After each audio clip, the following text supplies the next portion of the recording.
never should have worked alone that night, but after 17 years, you stop thinking something can surprise you. My name is Vincent Aldridge, and I'm the lead embalmer at Riverside Memorial Services in Corvallis, Oregon. I've been doing this work since 2007, and I've prepared over 3,000 bodies for burial or cremation. You learn to see death as a process, not an event. Muscles relax, cells break down, gases shift. Everything follows patterns. Everything makes sense if you understand the biology. The body came in on a Tuesday evening around 7.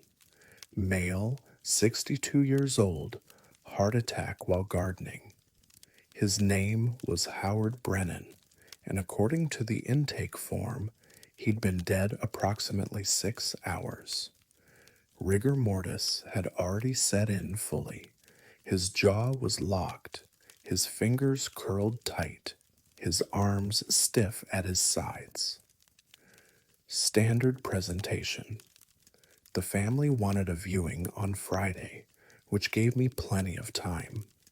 I wheeled him into the prep room and started the usual routine. Disinfected the table, laid out my tools, checked the arterial and drainage tubes. The fluorescent lights hummed overhead. Outside, rain tapped against the small window near the ceiling. I'd done this exact procedure hundreds of times. Routine, methodical, safe. I positioned his right arm, located the brachial artery, and made my incision. The embalming fluid began flowing through the tubes. That familiar chemical smell filled the room. I moved to his other side to set up the drainage point near his jugular.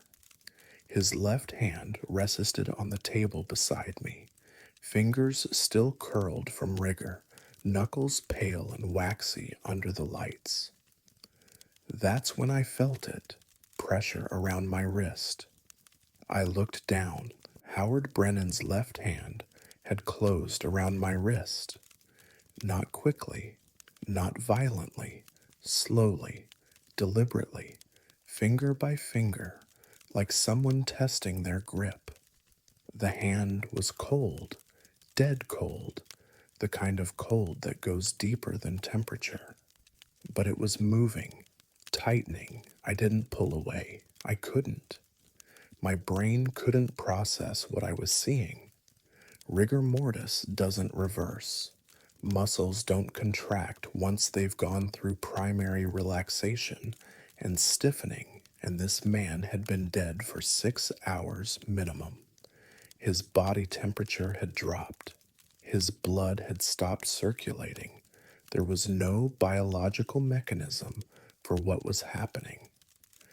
The fingers pressed harder. I felt each knuckle, each nail, each point of contact against my skin. My pulse hammered in my ears. The embalming machine hummed. The rain kept falling. Everything else in the room continued as normal, while this impossible thing held my wrist. I tried to speak, but my throat had closed. I stared at his face, still slack, still lifeless, eyes closed, mouth slightly open. No other movement, just the hand. And then I felt it shift, not loosening, not tightening, adjusting, like someone trying to get comfortable, like someone making sure I understood this was intentional. I don't know how long I stood there, maybe 30 seconds, maybe 2 minutes. Time felt strange, elastic. I noticed details I'd never noticed before. The small scar on his thumb, the dirt still under 2 of his nails from gardening, the pale band where his wedding ring had been. Then, slowly, the fingers relaxed. One by one, they uncurled and released. His hand settled back onto the table in the exact position it had been before, stiff, motionless, dead. I stepped back. My wrist ached where he'd gripped it, not from pain, but from pressure, from the cold that had seeped into my skin. I looked at the body. Nothing had changed. Howard Brennan lay exactly as he had since I'd wheeled him in. The embalming fluid continued flowing. The drainage tube collected the dark blood-tinged fluid. Everything was proceeding normally, except it wasn't normal. None of it was normal. I checked his vitals out of pure instinct, even though I knew what I'd find. No pulse, no respiration, body temperature still dropping. Clinically, definitively dead. I examined his left hand, looking for some explanation. Muscle spasm, trapped nerve impulse, gas pocket shifting under the skin. Nothing. The hand was as stiff as before, locked in rigor mortis, fingers curled exactly as they'd been when he arrived. But I'd felt it. The deliberate pressure, the adjustment, the release. I finished the embalming in silence. My hands shook slightly as I sutured the incision points and cleaned the body. I dressed him in the suit his wife had brought, navy blue, slightly worn at the elbows. I positioned his hands across his chest, and when I touched his left hand, I had to force myself not to pull away. The viewing went smoothly. His wife and 3 grown children stood beside the casket, crying softly, touching his folded hands. One of his daughters adjusted his collar. His son placed a photograph in the casket. Howard holding a grandchild, smiling. No one noticed anything unusual. No one felt anything strange. But I did. I felt it during the service, standing in the back of the chapel while the pastor spoke about Howard's kindness, his love for gardening, his devotion to his family. I felt it when we closed the casket and loaded it into the hearse. I felt it at the graveside, watching them lower him into the ground. And I feel it now, months later, some nights when I'm working late in the prep room. I feel that pressure around my wrist. Not painful, not violent, just there. A reminder that something reached back, that for one impossible moment, Howard Brennan held on. I still don't know why. I've stopped trying to understand it, but I know this. Every time I position a body's hands now, I'm careful, respectful. I pay attention to how I touch them, how I move them, how I fold them for viewing. Because something in that prep room taught me that the boundary between life and death isn't as clean as I'd always believed. And sometimes, just sometimes, someone on the other side wants you to know they're still there. I can still feel the cold.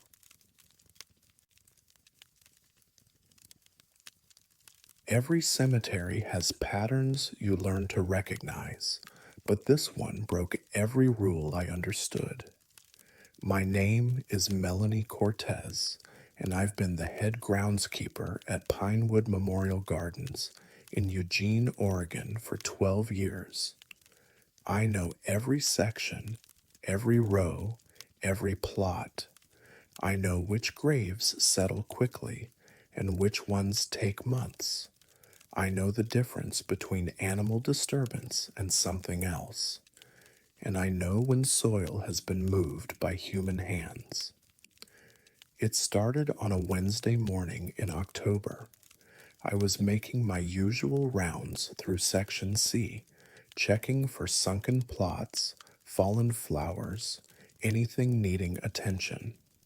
The morning fog still hung low, between the headstones, and my boots left dark prints in the dew-covered grass. Row 47 looked normal from a distance. 12 plots, all occupied, all sealed properly. Then I reached Plot D, fresh soil, disturbed earth, right in the center of Margaret Kellner's grave. Margaret had been buried 3 weeks prior. I'd been there for the interment, watched the vault get lowered, watched us fill and grade the plot. I'd checked it twice since then. The grass hadn't even started growing back yet, but the soil had settled and compacted exactly as it should. Until now. I crouched down. The disturbed area was small, maybe 8 inches across, concentrated near the headstone. But what made me pause was the pattern. It wasn't random.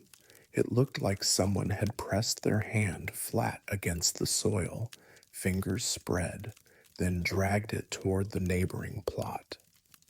Plot C, where Margaret's sister, Diane Kellner, had been buried 7 months earlier. I'd heard the story from the funeral director. The sisters hadn't spoken in 15 years, some family dispute about their mother's estate, accusations of theft, lawyers involved. Diane had died first, cancer. Margaret followed from a stroke. The family had purchased the plots years before the falling out, back when the sisters were still close. No one thought to change the arrangements. I took photos and filled in the disturbed soil, tamped it down, smoothed it level. Probably an animal, I told myself. A cat or raccoon. Despite the strange pattern, it happens. The next morning, the soil was disturbed again.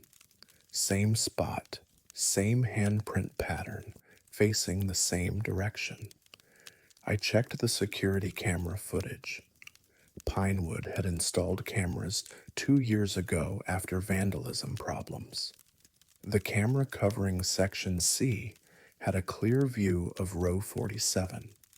I watched the overnight recording at double speed. Nothing, no animals, no people, no movement at all, just still graves and drifting fog. But the soil had moved. I told myself it was settling, ground shift, moisture doing strange things. I filled it in again, packed it tighter this time, even laid a piece of plywood over it, weighted with stones. Professional overkill, but I needed to understand. Third morning, the plywood hadn't moved, but when I lifted it, the soil underneath was disturbed again, the same handprint, the same direction. I could see the individual finger marks now, pressed deep into the earth. This continued for 9 days. Every single morning, the soil at Margaret Kellner's grave showed the same disturbance, always the handprint pattern, always reaching toward Diane's plot. I stopped filling it in after the 5th day. I just documented it, photographed it, tried to find some rational explanation. On the 7th morning, I brought my supervisor, Tom Griggs. He'd worked at Pinewood for 30 years. He'd seen everything. We stood together at Plot D looking at the fresh handprint in the soil. Ground squirrel, he said after a moment. Burrowing. Tom, look at the pattern. He looked. I watched his expression change. He crouched down, examined the edges of the disturbance, checked the surrounding plots. All undisturbed, just Margaret's grave, just that one spot. Could be root movement, he said finally, tree roots shifting. The nearest tree was 40 feet away. We installed a motion-activated trail camera that night. aimed directly at Plot D military grade, used for wildlife monitoring, sensitive enough to detect a field mouse. If anything moved near that grave, we'd see it. The eighth morning, the camera had triggered once at 3:47 a.m. I pulled up the footage on my phone, Tom looking over my shoulder. The image showed row 47 in infrared, empty, still. Then, for exactly 4 seconds, the soil at plot D appeared disturbed, the handprint visible in the frame. Then the image cleared, soil smooth again, like watching it happen in reverse. But nothing had moved, no animal, no person, no shadow, just the soil changing. Tom made me erase the footage, said it was a camera malfunction, said we wouldn't discuss it with anyone. But I saw his hands shaking when he walked away. On the ninth morning, I arrived early. The sun hadn't risen yet. Section C was silent, except for the wind moving through the pines. I walked slowly toward row 47, my flashlight beam cutting through the pre-dawn darkness. Plot D looked normal, smooth soil, no disturbance, no handprint. I checked Plot C, Diane's grave. Nothing unusual there either. Both graves looked exactly as they should. Settled, sealed, peaceful. Then I noticed something else. Between the two plots, barely visible in the grass, was a line, not deep, not obvious, but continuous, running from Margaret's headstone to Diane's like someone had dragged their fingertips through the dew, or like the soil itself had reached across that 3-foot gap and finally made contact. The disturbances stopped that morning. I've checked Plot D every day since. It's been 4 months now. The soil remains settled. Grass has started growing. Everything looks normal. The camera shows nothing unusual. No more handprints, no more reaching. But I think about it constantly. About two sisters who died angry at each other, buried side by side because of plans made when they still loved each other. About 9 days of something trying to cross that small distance. About how the disturbances stopped right after that line appeared in the dew. I've worked in cemeteries long enough to know that grief does strange things, that guilt doesn't end with death, that unfinished business has weight, even underground. Last week, I saw Margaret's daughter visiting. She brought flowers for both graves. She stood between the plots for a long time, crying, touching both headstones. She told me her mother had been planning to call Diane the week before her stroke, that she'd finally wanted to apologize, that she'd waited too long. I didn't tell her about the handprints, about the 9 mornings of disturbed soil, about the line in the dew. Some things don't need explaining. But I know what I saw. I know that Margaret Kellner spent 9 days reaching toward her sister, and I know that on the 9th day, somehow, she made it. I still walk past those plots every morning, and sometimes, when the fog is heavy and the light is just right, I swear I can still see that line in the grass between them. Still there, still connecting them, still holding on.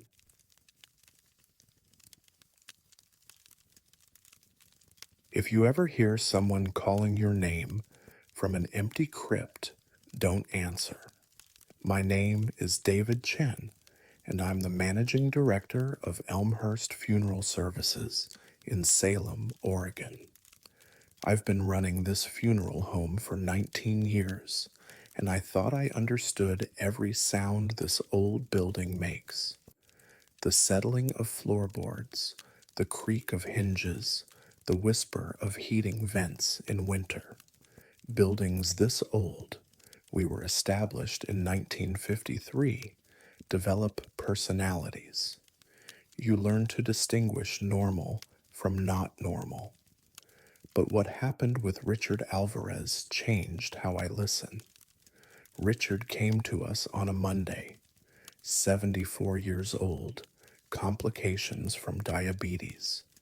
His viewing was scheduled for Wednesday evening, standard 2-day arrangement.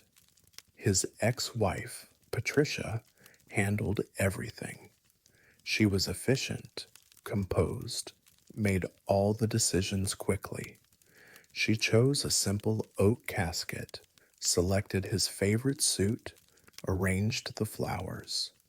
Professional, distant, their daughter, Jessica, didn't come to the arrangements. Patricia mentioned they hadn't spoken in 3 years. Some argument about Richard's drinking, about promises broken, about visits missed during his illness. Jessica had refused to see him before he died. Patricia didn't push the topic, and I didn't ask. Family estrangement is common in this work. Grief and guilt get complicated. We set up the viewing in our east parlor.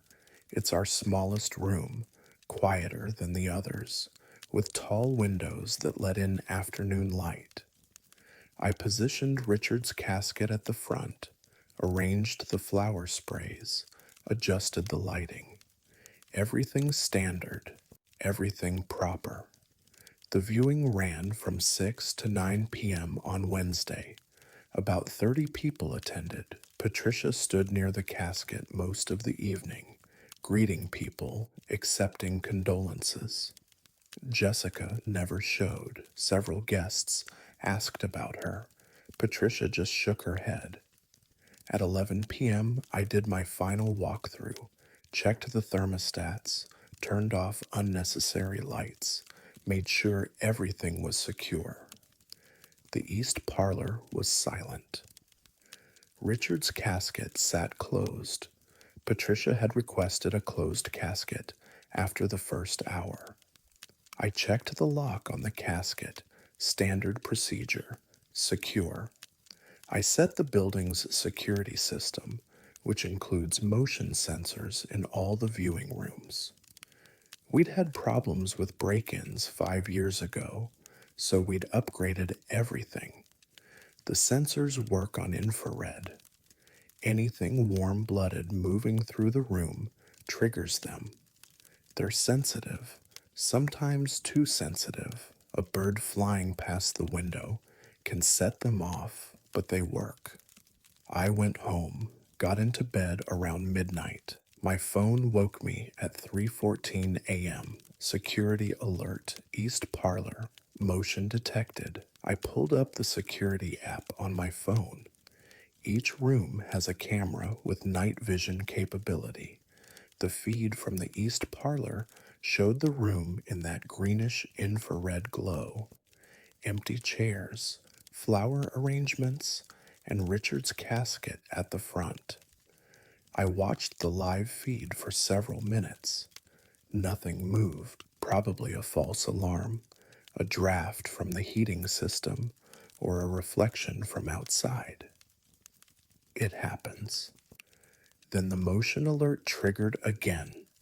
This time, I saw it. The casket lid. It lifted, not quickly, not violently, slowly, smoothly, like someone inside was pushing it up with careful deliberation. It rose about 2 inches, stayed there, perfectly horizontal, held open. I stared at my phone screen. The timestamp in the corner showed the 3:17 a.m. The casket lid remained open. I could see the small gap of darkness where the interior should be. Everything else in the room was completely still. I called my assistant director, Marcus Webb. He lives 10 minutes away. He answered on the second ring, voice thick with sleep. David, What's wrong?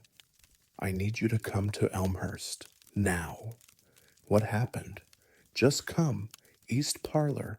Don't call the police. I drove to the funeral home doing exactly the speed limit, hands tight on the wheel. The building was dark except for the security lights. I let myself in through the side entrance, disabled the alarm, and stood in the hallway outside the east parlor. The door was closed, locked exactly as I'd left it. I could hear Marcus pulling into the parking lot. I waited for him. We went in together. The room looked normal, chairs in neat rows, flowers still fresh, casket closed, positioned exactly where I'd left it.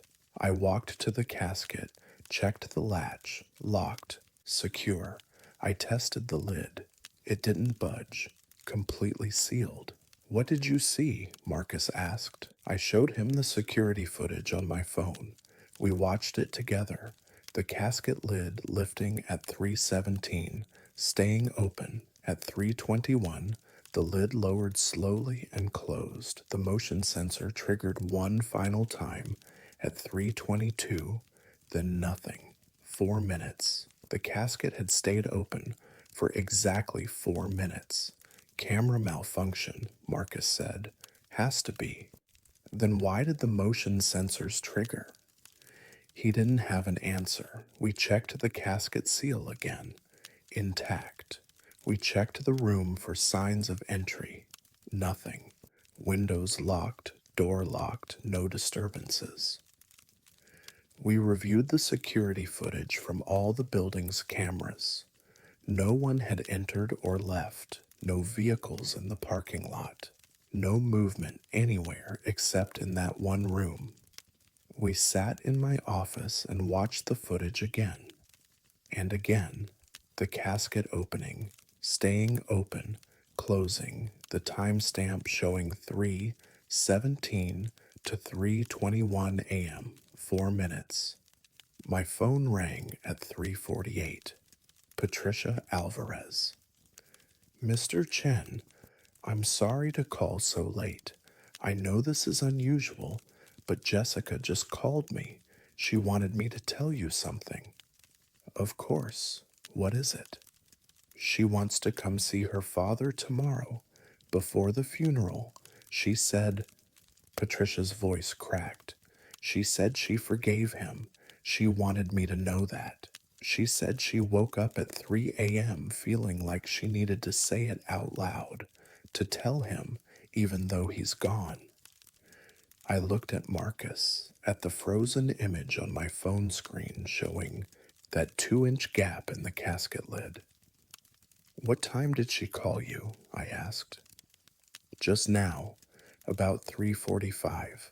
She was crying. She said she hadn't been able to sleep, and then suddenly she just knew she needed to forgive him. Does that make sense? Yes, I said. It makes perfect sense. Jessica came the next morning. I opened the east parlor early for her, left her alone with her father's casket. She stayed for 20 minutes. When she emerged, her eyes were red, but her face looked lighter somehow, peaceful. The funeral went smoothly. The burial was quiet. Patricia and Jessica stood together at the graveside, holding hands. I watched them lower Richard Alvarez into the ground and thought about those 4 minutes, about a casket opening in an empty room at 3:17 a.m., about a daughter waking at 3 and finally letting go of 3 years of anger. I've reviewed that footage maybe 50 times. I've shown it to security experts, to camera technicians, to anyone who might have a logical explanation. No one does. The camera shows what it shows. The motion sensors recorded what they recorded. But I know what happened. I know that Richard Alvarez waited in that viewing room for his daughter, that somehow in those 4 minutes between 3:17 and 3:21, he held space for her forgiveness. That something in him knew she needed time to reach that moment, even if he couldn't see her, even if she was miles away. And I know that when she finally said the words, "I forgive you," the casket closed. I still check that east parlor every night before I leave. I still watch the security feeds. The room has been perfectly normal ever since. No motion alerts, no casket movements, nothing unusual. But sometimes, late at night, I hear things in that building that I can't quite explain. Sounds that might be settling wood or might be something else. And I've learned not to investigate too closely because some things aren't meant to be fully understood. They're just meant to be witnessed and respected and left alone.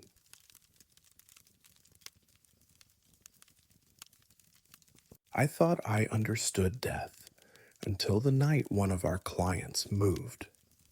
My name is Anthony Russo, and I'm a licensed embalmer at Gracewood Memorial Services in Medford, Oregon. I've been doing this work for 14 years, and I've prepared over 400 bodies, including dozens of children.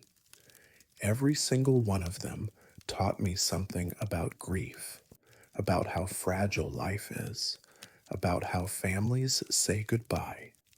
But Emma Whitmore taught me something different. She taught me that some goodbyes aren't final. Emma came to us on a Friday in November. 6 years old, leukemia. She'd fought for 2 years. Treatments, remissions, relapses, more treatments. Her parents, Michael and Sarah, had prepared as much as anyone can prepare. They'd chosen Gracewood months earlier, made arrangements, selected everything in advance so they wouldn't have to make decisions while drowning in fresh grief. They chose a glass-topped casket, not common for children, but not unheard of. Sarah explained that Emma loved butterflies, loved watching them through glass at the conservatory. She wanted people to see her daughter's face without barrier, wanted the viewing to feel like Emma was just sleeping behind glass, peaceful and safe. I began the preparation process Saturday morning. Emma weighed 41 pounds. Leukemia and chemo had taken so much from her small body. I worked slowly, carefully, treating her with the same gentle attention I'd want someone to show my own daughter. Embalming children requires different solutions, different techniques, everything scaled down, everything softer. I dressed her in the white dress Sarah had brought, lace collar, pearl buttons, slightly too big. Her mother had bought it for a piano recital Emma never got to perform in. I positioned her hands on her chest, fingers loosely interlaced. Her hair had grown back in thin patches. Sarah had included a white ribbon. I arranged it carefully. The glass-topped casket waited in our prep room. It's a specific model, cherry wood base, heavy glass panel that seals with a rubber gasket, and 6 mechanical latches. Once closed and latched, it's airtight. Climate-controlled interior, designed to preserve, designed to protect. I lowered Emma into the casket Saturday evening, adjusted her position, made sure the pillow supported her head properly, made sure the dress draped correctly, made sure everything looked peaceful. Then I cleaned the glass panel thoroughly, both sides, and prepared to seal it. This is important. I cleaned that glass until it was flawless. No smudges, no fingerprints, no marks of any kind. It's part of my process, The family would be viewing through that glass. It needed to be perfect. I lowered the panel, aligned it with the gasket, and engaged all 6 latches. The seal is audible, a soft pneumatic hiss as the interior pressure equalizes. Once sealed, that casket doesn't open easily. You need tools, deliberate action. It's not something that happens accidentally. I left Emma in the prep room overnight. Standard procedure for viewings scheduled the next day. Temperature controlled environment. Secure, monitored. The room has one small window near the ceiling, just for ventilation code compliance, and one door, both locked. The security system was armed. Sunday morning, I arrived at 6 a.m. The viewing was scheduled for 2 p.m. I needed to do final checks, make sure everything was ready, transport the casket to the viewing parlor. Routine work. I unlocked the prep room and immediately noticed the temperature. Cold, much colder than it should have been. Our climate control keeps the room at a steady 62 degrees. This felt like 50, maybe lower. My breath misted slightly in the air. Then I looked at the glass-topped casket. Condensation covered the glass panel, heavy moisture, the kind you see on bathroom mirrors after hot showers. It obscured Emma completely. I could barely see her white dress through the fog. I checked the room's humidity controls. Normal. I checked the casket's interior climate system, functioning properly. There was no mechanical reason for condensation to form inside a sealed, climate-controlled casket. The temperature differential wasn't there. It didn't make sense. I grabbed a cloth and started wiping the glass from the outside. Standard distilled water solution won't leave streaks. The condensation was on the inside, but clearing the outside would help me see better, assess the situation. As I wiped, the interior condensation began to fade. The moisture was evaporating, and that's when I saw it. A handprint, small, child-sized, pressed against the inside of the glass. I stopped breathing. The print was perfect.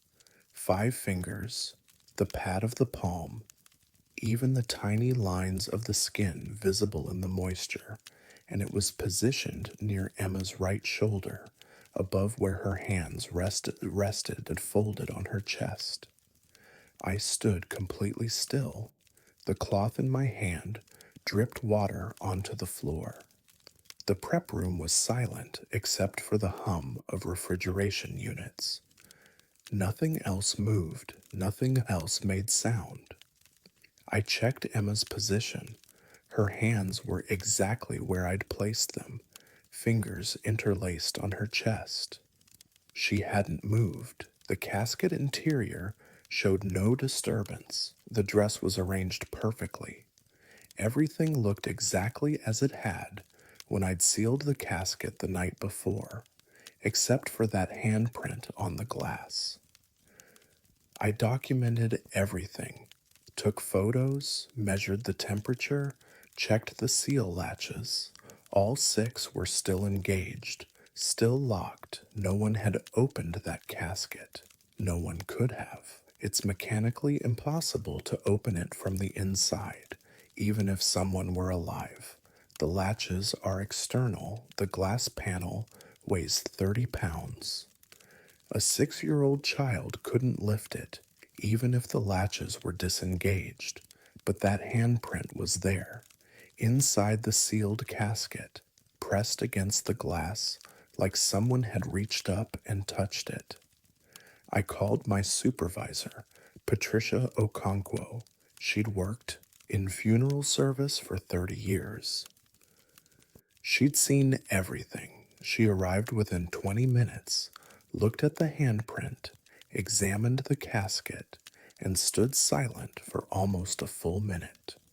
Condensation can do strange things, she said finally. Patterns form.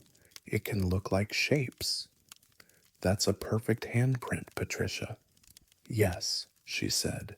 It is. We wiped the interior glass using long tools inserted through the casket's drainage port, a small sealed opening designed for exactly this purpose. It took careful work, but we cleaned it completely. The handprint disappeared. The glass became clear again. Emma lay peaceful, hands folded, exactly as I'd positioned her. The viewing went ahead as scheduled. 27 people attended.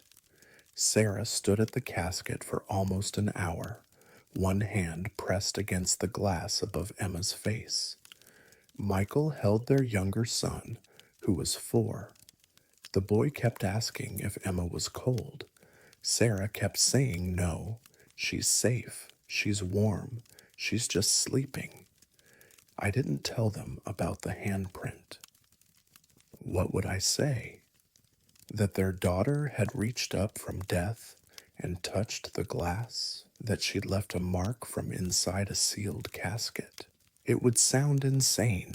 It would hurt them more than help them, but I knew what I'd seen. After the burial, after everyone left, after Michael and Sarah drove away to begin their life without their daughter, I went back to the prep room, stood in that cold space and tried to understand, tried to explain it logically. Condensation patterns, moisture differential, some physics principle I didn't understand. But I couldn't escape the simple truth. That handprint was too perfect, too deliberate, too positioned. It was near Emma's shoulder, exactly where you'd reach if you were lying down and stretching your arm up to touch something above you, exactly where a child would reach if they wanted to touch the glass, to feel if someone was there, to say they were okay, to say goodbye. I've worked dozens of cases since Emma Whitmore. I've prepared other children, other glass-topped caskets. I've never seen it happen again. No condensation, no handprints, nothing unusual, just routine preparation, routine sealing, routine service. But I think about that handprint constantly, about what it meant, about Emma lying in that casket overnight, in that cold prep room, in the darkness, about her maybe waking up, not physically, not really, but in whatever form consciousness takes after death, and reaching up, touching the glass, leaving a mark. I don't know if she was scared. I don't know if she was confused. I don't know if she was trying to get out or just trying to let someone know she was still there, somehow, in some way. I don't know anything except what I saw. A small handprint, inside sealed glass, left by a 6-year-old girl who had been dead for 36 hours. I still clean glass-topped caskets with obsessive care, still check the seals twice, still document everything. But now I do it differently. Now I whisper while I work. Tell them they're safe. Tell them they're not alone. Tell them someone knows they're there. Just in case they can still hear. Just in case they need to know. Just in case they reach up one more time and leave another mark on the glass.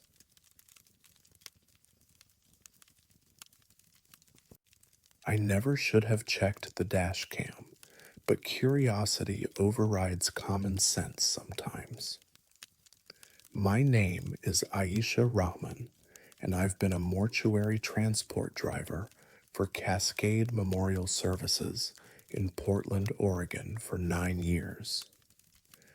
I drive a plain white van.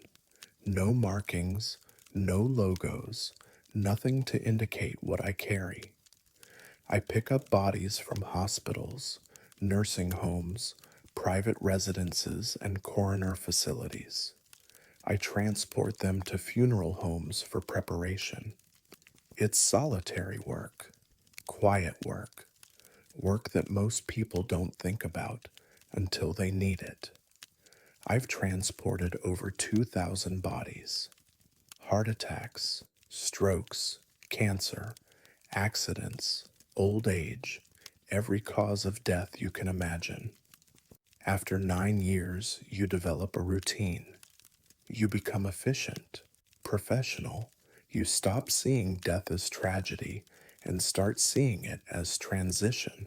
Just another passenger in the van, just another delivery. Robert Mackenzie changed that for me.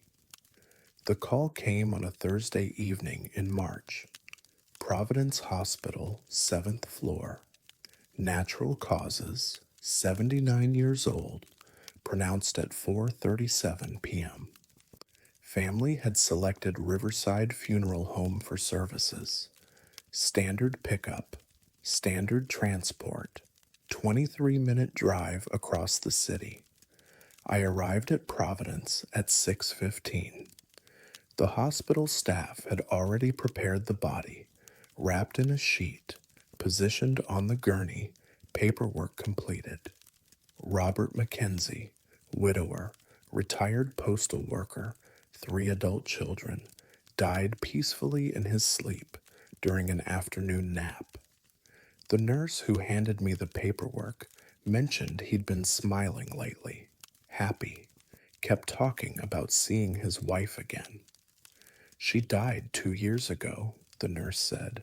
He really missed her. I wheeled the gurney to the service elevator, loaded it into my van, secured the straps. Robert's face was visible above the sheet, gray-haired, thin, neutral expression. Slack jaw, closed eyes, that emptiness that settles into facial muscles after death. I've seen that expression thousands of times. It's the absence of life, the relaxation of everything. I started the van and pulled out of the hospital loading area. Traffic was moderate. The route was familiar.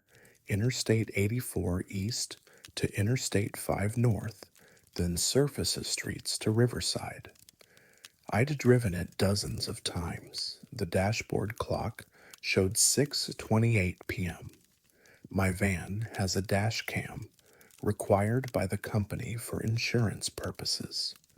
It records continuously, both the road ahead and the cargo area behind. 2 separate feeds, overlaid with GPS coordinates and timestamp. The camera behind me had a clear view of the gurney and, because of the angle, a partial view of Robert's face. I didn't think about the camera during the drive. I focused on traffic, on making the route efficiently, on getting Robert to Riverside for the 7 p.m. handoff. Radio played softly, public radio, news about city council meetings and traffic updates, ordinary sounds, ordinary drive. I pulled into Riverside's rear entrance at 6:49 p.m. backed, the van up to the loading bay. The funeral director, Marcus Voss, was waiting. I opened the van doors. We began the transfer process. Marcus looked at Robert's face, stopped, leaned closer. When did you pick him up? He asked. 6:15, Providence Hospital. Why? The family's already here. They came early. They're in the arrangement office with Director Chen. He paused. They want to see him before we begin preparation. This was unusual, but not unheard of. Some families need immediate visual confirmation, need to see that their loved one has been treated with respect. I helped Marcus wheel the gurney inside, down the corridor to the private viewing room we use for these situations. The three adult children, two daughters and a son, were waiting with Director Chen, all in their late 40s or early 50s, all red eyed. They approached the gurney slowly. The older daughter touched her father's hand. The son touched his shoulder. The younger daughter stood back, crying. "He looks peaceful," the older daughter said. Then she paused. "He's smiling." I looked at Robert's face. She was right. The corners of his mouth were turned upward slightly, not dramatically, not like a grin, but definitely curved in what could be interpreted as a small smile. "He talked about Mom constantly this past month," the son said. "He said he couldn't wait to see her again. He said he'd been dreaming about her." "That's exactly the expression he had in those dreams," the younger daughter added. "When he'd wake up, he'd be smiling just like that." I felt something cold move through my chest. When I'd loaded Robert at Providence, his face had been neutral, completely neutral, slack, empty. I'd been doing this work long enough to notice details. I'd looked at his face while securing the gurney. There had been no smile. After the family left, I found Marcus in the prep room. He was updating intake paperwork. "His expression," I said, "when you opened the van doors, you looked surprised." Marcus set down his pen. Facial muscles relax after death, sometimes shift, you know that. But into a smile, it happens. "Have you ever seen it happen?" He didn't answer immediately.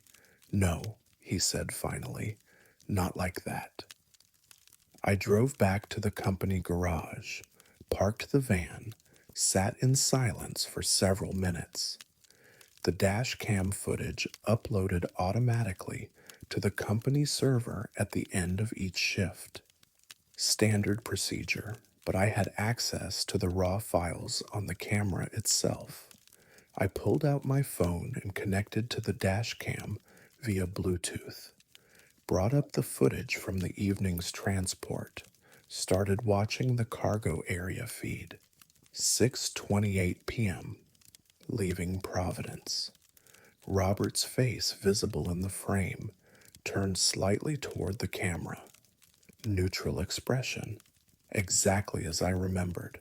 Slack jaw, closed eyes, nothing.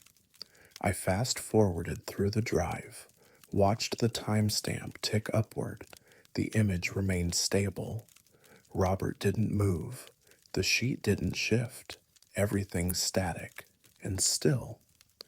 Then at 6:37 p.m., 9 minutes into the drive, while I was merging onto Interstate 5, something changed. Robert's mouth moved, not quickly, not dramatically, but gradually.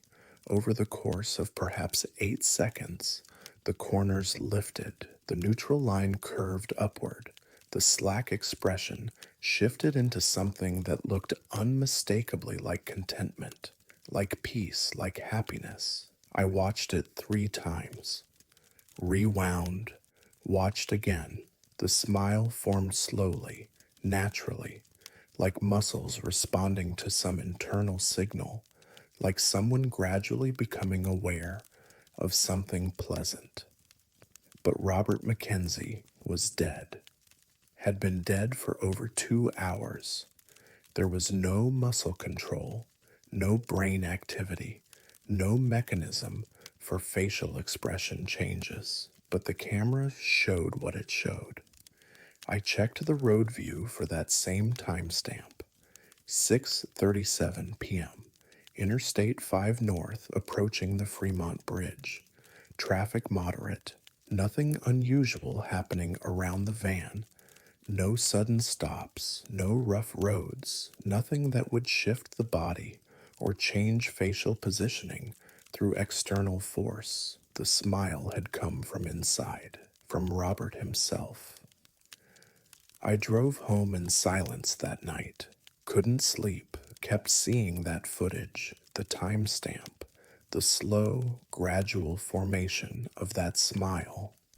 9 minutes after leaving the hospital, 11 minutes before her fill at Riverside. Somewhere on Interstate 5, crossing the Fremont Bridge in rush hour traffic, Robert Mackenzie's dead face had smiled.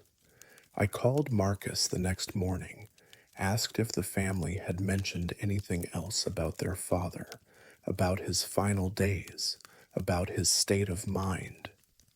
The older daughter told Director Chen something, Marcus said, about a conversation she had with her father the day before he died. He told her he knew he didn't have much time left. He said he'd been seeing his wife in dreams, that she was waiting for him, that she'd promised to meet him halfway. Halfway where? Between this life and whatever comes next. Marcus paused. He said he'd know he was getting close when he started feeling happy again. Really happy. For the first time since she died. I thought about the timestamp. 6:37 p.m. Halfway through the transport. Halfway between the hospital where he'd died and the funeral home where he'd be prepared. Halfway, I've driven hundreds of transports since Robert Mackenzie. I watch the dash cam feeds sometimes, watch the cargo area, watch the faces of the dead. Most remain exactly as they were, neutral, still, empty. But twice more, I've seen it. Subtle changes, a softening around the eyes, a slight relaxation that looks almost like peace. Never as clear as Robert, never as obvious, but enough to make me wonder. I don't tell the families. What would I say? That their loved ones smiled during transport, that somewhere between death and burial, something shifted in them, that maybe they saw something, felt something, understood something that made them peaceful. The company would think I'm losing it. The families would think I'm trying to comfort them with lies. So I keep it to myself. I watch the footage. I document the timestamps. I notice the patterns. And I drive differently now, more carefully, more gently, because I've learned that transport isn't just moving bodies from one location to another. Sometimes it's carrying people through a transition I don't fully understand. Sometimes they're still experiencing something during that drive, still processing, still arousing at something. I checked the bridge crossing time later, the exact moment Robert smiled, 6:37 p.m. The van would have been at the highest point of the Fremont Bridge, above the Willamette River, above the city, the point where Earth falls away, and for just a moment you're suspended between ground and sky, halfway between here and there, exactly where he said he'd meet her. I still have that footage. I watch it sometimes late at night when I can't sleep. Watch that slow smile form. Watch peace settle into a dead man's face 9 minutes after leaving the hospital. And I think about his wife, about her promise to meet him halfway, about love being strong enough to reach across death itself and let someone know they're not alone, that they're getting close, that someone's waiting. Every time I cross that bridge now, I drive a little slower, pay a little more attention, because maybe those 9 minutes between life and death aren't empty. Maybe they're not just biology and decomposition and muscle relaxation. Maybe they're something else entirely. Maybe they're the moment when someone realizes they're going home.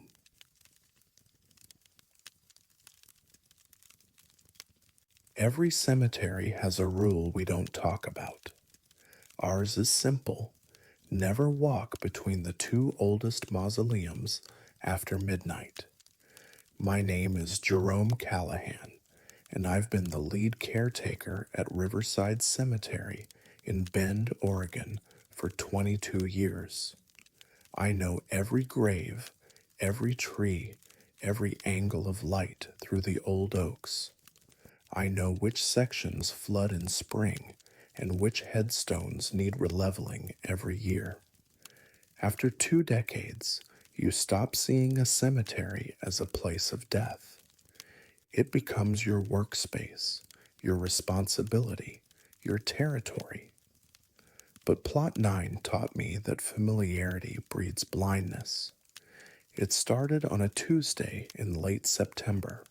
I arrived at dawn, 5:43 a.m. according to my phone. The cemetery was silent except for crows in the Douglas firs. Fog sat heavy between the headstones. I always start my morning rounds in Section A, the oldest part, established in 1897. Plot 9 is in the northeast corner, a small cluster of graves from the 1940s. I was checking drainage near the Bennett family plot when I heard it. Jerome. Quiet, clear, close enough that it should have had a direction, but it didn't. It just hung in the air like the fog, like it came from everywhere and nowhere.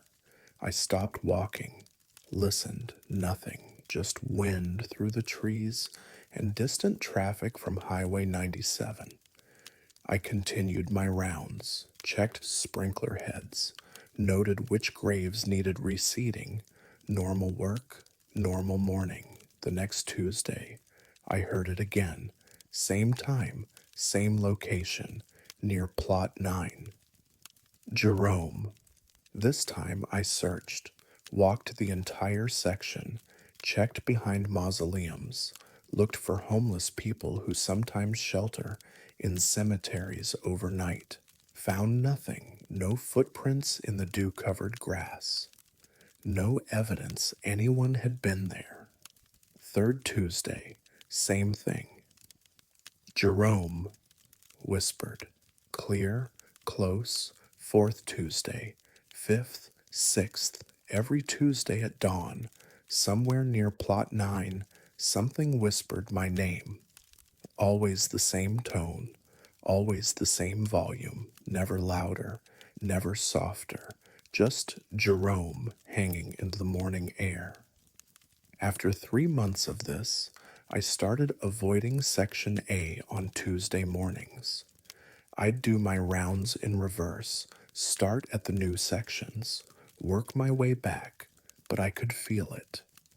That pull toward Plot 9, that awareness that something was waiting, something that knew my name.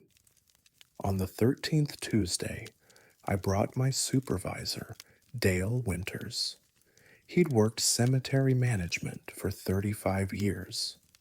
Seen everything. We stood in Section A at 5:40 a.m., waited in silence. 5:43, nothing. 5:45, nothing. Dale looked at me like I was losing it. Then at 5:47, Jerome. I saw Dale's face change. He'd heard it too. Where did that come from? He whispered.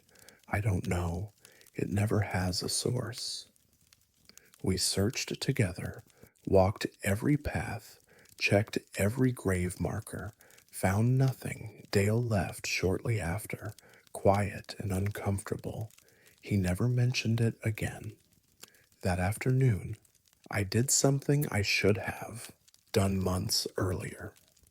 I researched Plot 9, pulled the cemetery records, looked up every burial in that section. Plot 9 contained 7 graves. 4 were families: Millers, Johnsons, Clarks, Bennetts, standard burials from the 1940s and 50s. Nothing unusual in their records. Normal deaths, normal services, normal everything. The 5th grave was different. Theodore Kincaid, born 1915, died 1943, age 28, buried with military honors, no family listed, no surviving relatives, just a small notation in the margin of the burial record: Pacific Theater, radio operator, KIA. I searched online archives, found Kincaid's military records. He'd been stationed on a destroyer in the Pacific during World War II, radio communications specialist. His ship was hit during night operations near Guadalcanal, went down in 11 minutes. Theodore Kincaid had stayed at his post, sending distress signals while the ship sank. His final transmission was logged at 0247 hours on September 19th, 1943. "This is Kincaid. Can anyone hear me? Jerome, can you hear me?" Jerome was his commanding officer, Lieutenant Jerome Wolcott. Survived the sinking, testified at the inquiry, said Kincaid had kept transmitting even as water filled the radio room, said he'd called for him specifically, called his name. "Jerome, can you hear me?" I sat in the cemetery office reading those records and felt cold spread through my chest. The whisper, the timing, the voice calling my name for 3 months. Theodore Kincaid had died calling for Jerome, had died asking if anyone could hear him, had died alone in darkness, water rising, radio crackling, desperate for a response that never came. The next Tuesday, I went to Plot 9 deliberately, arrived early, stood directly at Theodore Kincaid's grave, 5:30 a.m., waited, 5:43, silence. 5:45, silence. 5:47. Jerome, right beside me, like someone standing at my shoulder. I could hear the shape of the word, the desperation underneath it, the need. "I hear you," I said out loud. My voice sounded wrong in the empty cemetery. "Theodore Kincaid, I hear you." The fog shifted. Not wind, not natural movement. Just a change in the air, a settling, then silence. Complete silence. Even the crows stopped calling. I've worked at Riverside for 14 months since that morning. I've been there every Tuesday at dawn, stood at Plot 9, listened. The whisper never came back. But I researched more, found Theodore Kincaid's personal effects in the military archives, found letters he'd written to his mother, found references to home, to Bend, to the cemetery where his grandparents were buried, to the specific plot his family had purchased decades before he died. Plot 9, where he'd wanted to be buried, where the Navy had sent him after they recovered his body, 6 weeks after the sinking, where he'd been laid to rest with military honors, and no family present, because everyone who'd loved him was already dead. Theodore Kincaid had died calling for help, had died asking if anyone could hear him, had died receiving no answer, and for 80 years he'd kept calling, kept asking, kept hoping someone named Jerome would finally respond. I visit his grave every Tuesday now, not at dawn. I go at noon, during lunch. I clean his headstone, trim the grass around it, leave flowers sometimes, tell him about the cemetery, about the changes, about the trees growing, about the new sections we've added. I tell him he's not alone, that someone hears him, that his message got through. The cemetery feels different now, quieter, more settled, like something that had been holding tension for decades finally relaxed. Other caretakers have mentioned it. Dale asked me once what I'd done to Section A. Said it felt peaceful now, calm. I didn't explain. How do you explain that some people die with words still trapped in their throats? That some messages keep transmitting long after the sender is gone? That sometimes all they need is acknowledgement, confirmation, someone to say, "Yes, I hear you. Your signal came through. You're not alone in the dark anymore." I still arrive early on Tuesdays, still walk through Section A, still listen, but now I listen differently. Not with fear, with attention, with respect, because I learned that cemeteries aren't just storage for the dead. They're full of people still speaking, still trying, still hoping someone will finally hear them. And sometimes, if you listen carefully enough, you can give them what they died without receiving: an answer, a connection, proof that their voice carried across the distance after all. Theodore Kincaid taught me that. And every Tuesday, standing at Plot 9, I thank him for it.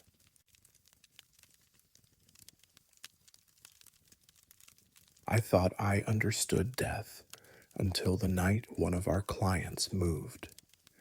My name is Leah Nakamura, and I've been a licensed mortician at Clearwater Funeral Home in Eugene, Oregon for 16 years. I've prepared over 900 bodies for viewing, burial, and cremation. I know the rituals, the traditions, the small ceremonies families request to honor their dead.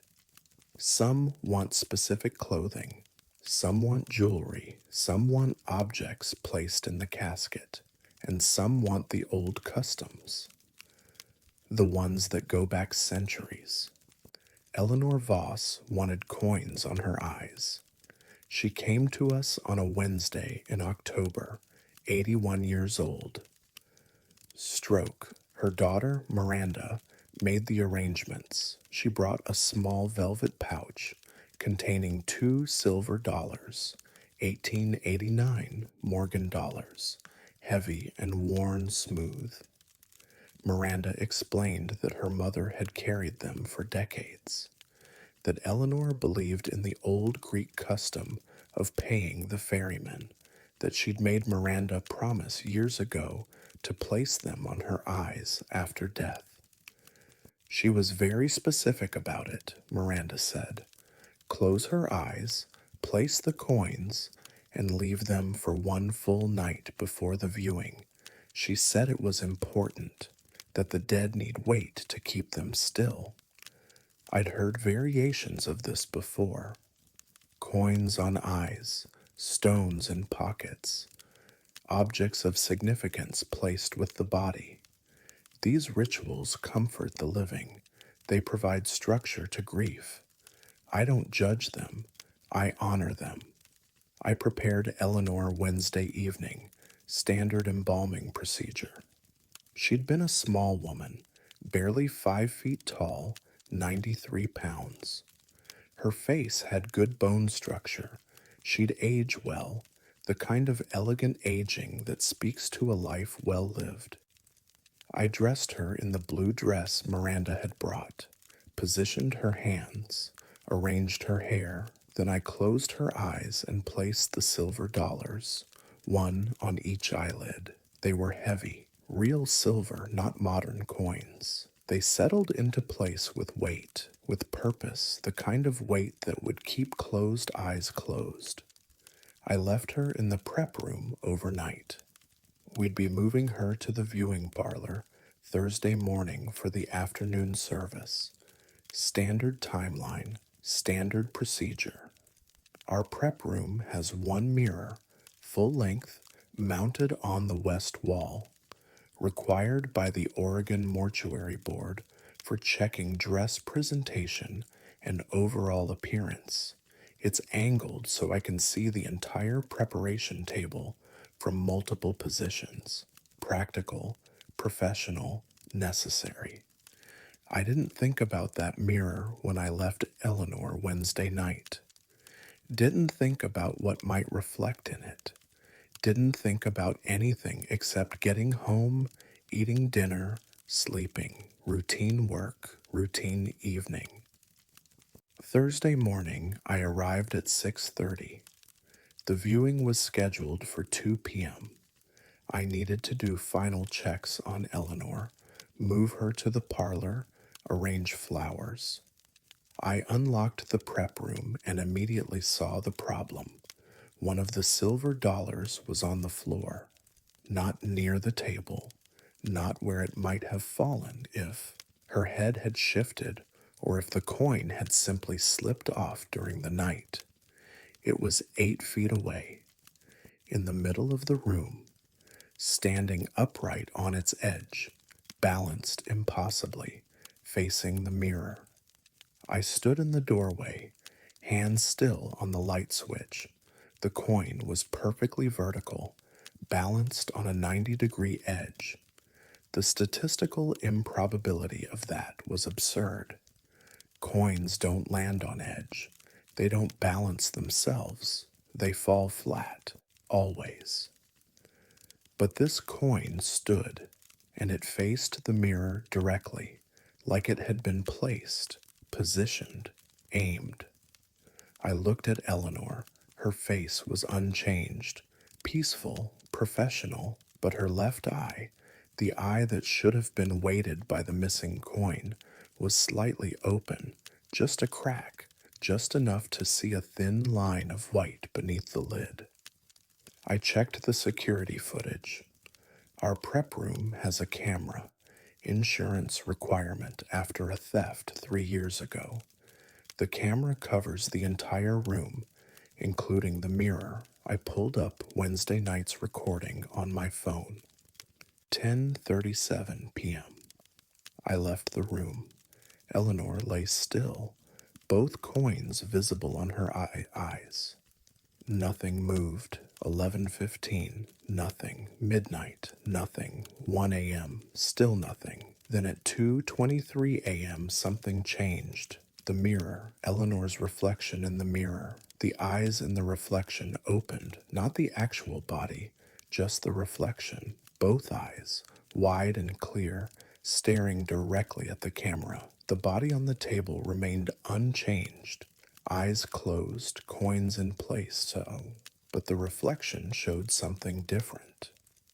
The reflection blinked. I watched it 3 times, rewound, watched again. At 2:23 and 47 seconds, Eleanor's reflection opened its eyes. At 2:23 and 51 seconds, the reflection blinked, a full, deliberate blink. Then the eyes in the reflection looked down toward the coins.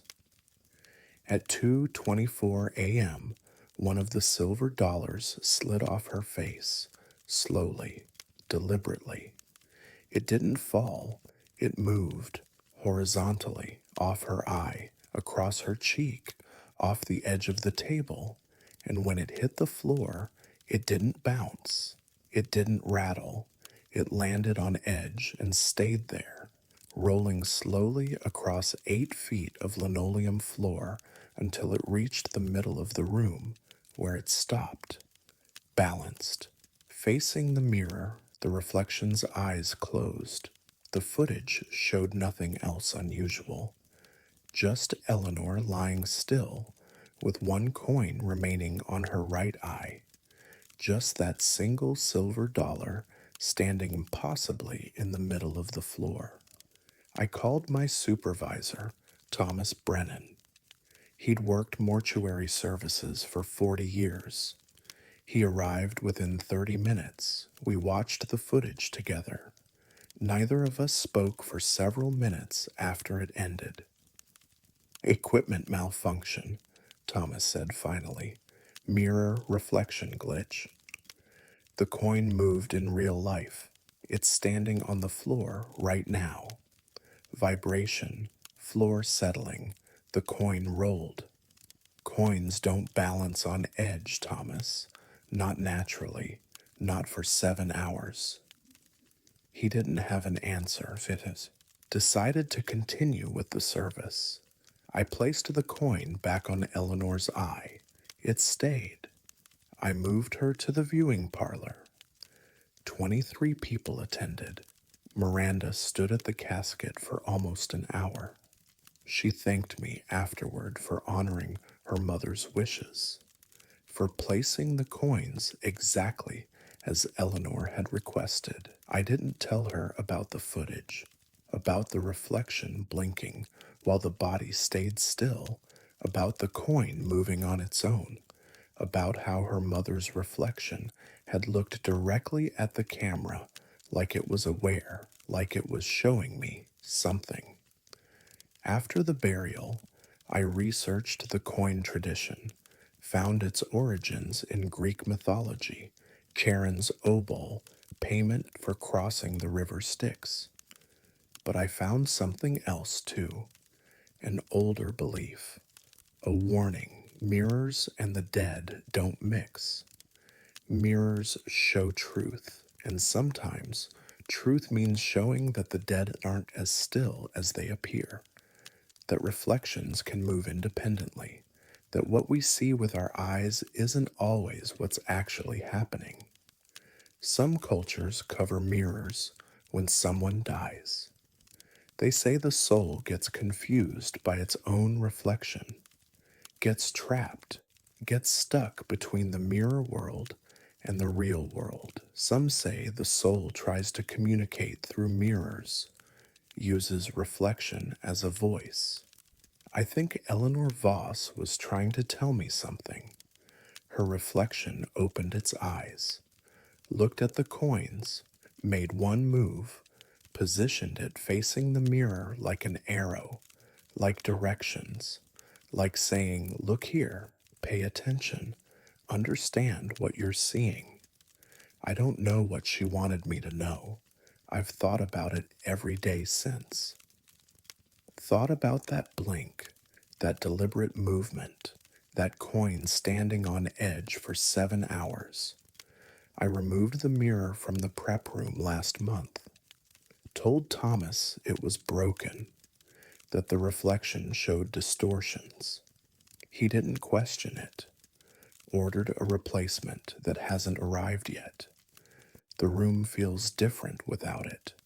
Quieter, more contained, like something that was watching through the glass has finally looked away. But sometimes, late at night, I think about Eleanor's reflection, about those open eyes, about what she saw in that mirror that I couldn't see, about whether she was warning me or teaching me or just showing me that the boundary between life and death is thinner than we believe. I still place coins on eyes when families request it. I still honor the traditions. But now I make sure there are no mirrors in the room, no reflective surfaces, no glass, nothing that might show me something I'm not ready to understand. Because I learned that reflections don't always match reality, and sometimes the dead use mirrors to show us they're still watching, still present, still there in ways we don't fully comprehend. Eleanor Voss taught me that, and then every time I see my own reflection now, I wonder what it sees that I don't.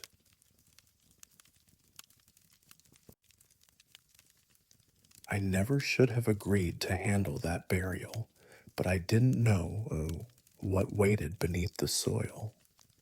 My name is Carolyn Oakes, and I'm the managing funeral director at Westbrook Memorial Chapel in Salem, Oregon.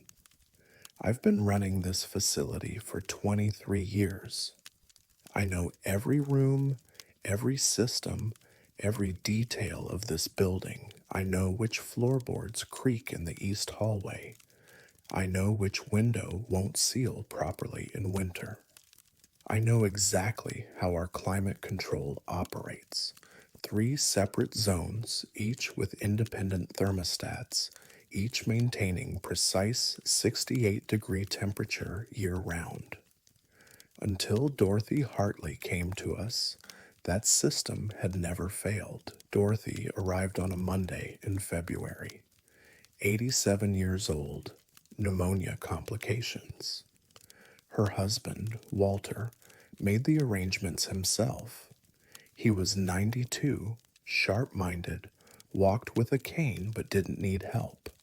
He chose our west viewing parlor for the service, selected a simple oak casket, requested 2 days of viewing before burial. Dorothy always hated the heat, he mentioned while we reviewed paperwork. Couldn't stand it. Even in winter, she kept the house at 58 degrees. Drove me crazy. I'd be wearing sweaters indoors while she walked around comfortable. She said heat made her feel trapped. I noted his comment, but didn't think much of it. People often share small details about their loved ones. It's part of the grieving process, the remembering. We positioned Dorothy in the west parlor Tuesday morning, standard setup, casket at the front, flower arrangements on both sides, guest book by the entrance. I adjusted the lighting, checked the temperature, 68 degrees, perfect. The viewing began at 2 p.m. By 2:45, three different guests had mentioned the cold. One woman asked if we could adjust the heat. An elderly man commented that the room felt like a refrigerator. I checked the thermostat. It read 53 degrees. That wasn't possible. The system had been at 68 when I'd checked 30 minutes earlier. I reset the thermostat to 72, watched it click on, listened to the heating system engage. Within 10 minutes, I checked again. 52 degrees. The room had gotten colder despite the heat running. I called our HVAC contractor, Martin Reese. He arrived within an hour, examined the system, checked the ductwork, tested the thermostat.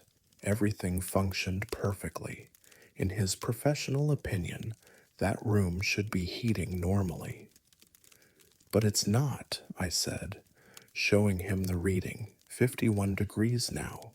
Martin checked his own thermometer, confirmed the temperature, checked the east parlor, 68 degrees, checked the lobby, 68 degrees. Only the west parlor was cold, only the room with Dorothy Hartley's casket. Maybe you've got an open window, he suggested, or a door seal problem. We checked. Everything sealed. No drafts, no open windows. The room was completely enclosed, yet the temperature continued dropping. 5 p.m., when we closed for the evening, the west parlor registered 47 degrees, cold enough that you could see your breath. I stood in that room after everyone left, stood beside Dorothy's casket in that impossible cold. The rest of the building was comfortable, warm, normal, but this room felt like standing in a walk-in freezer. I touched the walls, normal temperature, touched the floor, normal temperature. The cold wasn't coming from the structure. It was just there, present, inhabiting the space. Wednesday morning, the temperature had dropped to 43 degrees. I called Walter Hartley, explained the situation delicately, offered to move Dorothy's to a different parlor. He was silent for a long moment. "She's keeping herself cold," he said finally. "Dorothy always did that, controlled her environment." I'm not surprised she's doing it now. Mr. Hartley, I don't think. Leave her there. She's comfortable. That's what matters. The second day of viewing proceeded with the room at 41 degrees. We provided blankets for guests. Everyone commented on the cold. Several asked if we were having mechanical problems. I gave vague answers about system malfunctions and apologized repeatedly. What else could I say? That a dead woman was somehow controlling the room temperature, that the cold seemed to emanate from her casket like radiation. By Wednesday evening, the west parlor was 38 degrees. Just above freezing, I brought my supervisor, Kenneth Marsh. He'd worked funeral services for 40 years. He stood in that room, felt the cold, checked the readings, and had no explanation. This is impossible, he said. Thermodynamically impossible. Heat doesn't just disappear. But it is disappearing. He checked Dorothy's casket, touched the wood. It was ice cold, not room temperature, not even ambient. Genuinely cold, like it had been stored in a freezer. But our preparation room maintains normal temperature. Her body had never been refrigerated after embalming. There was no source for that cold. Thursday was the burial. We transported Dorothy to Riverside Cemetery at 10 a.m. The service was graveside, brief, attended by maybe 15 people. Walter stood at the casket, one hand resting on the cold wood, and smiled. She's happy now, he told me, going into the earth. She always said that when she died, she wanted to be cold, wanted to feel temperature the way she preferred. She got her wish. We lowered Dorothy Hartley into the ground at 11:37 a.m., filled the grave, completed the burial, standard procedure, standard service. I returned to Westbrook at 1 p.m., went immediately to the west parlor. The thermostat read 68 degrees. I stood in the center of the room. Comfortable temperature, normal temperature. The cold was gone, completely, like it had never been there.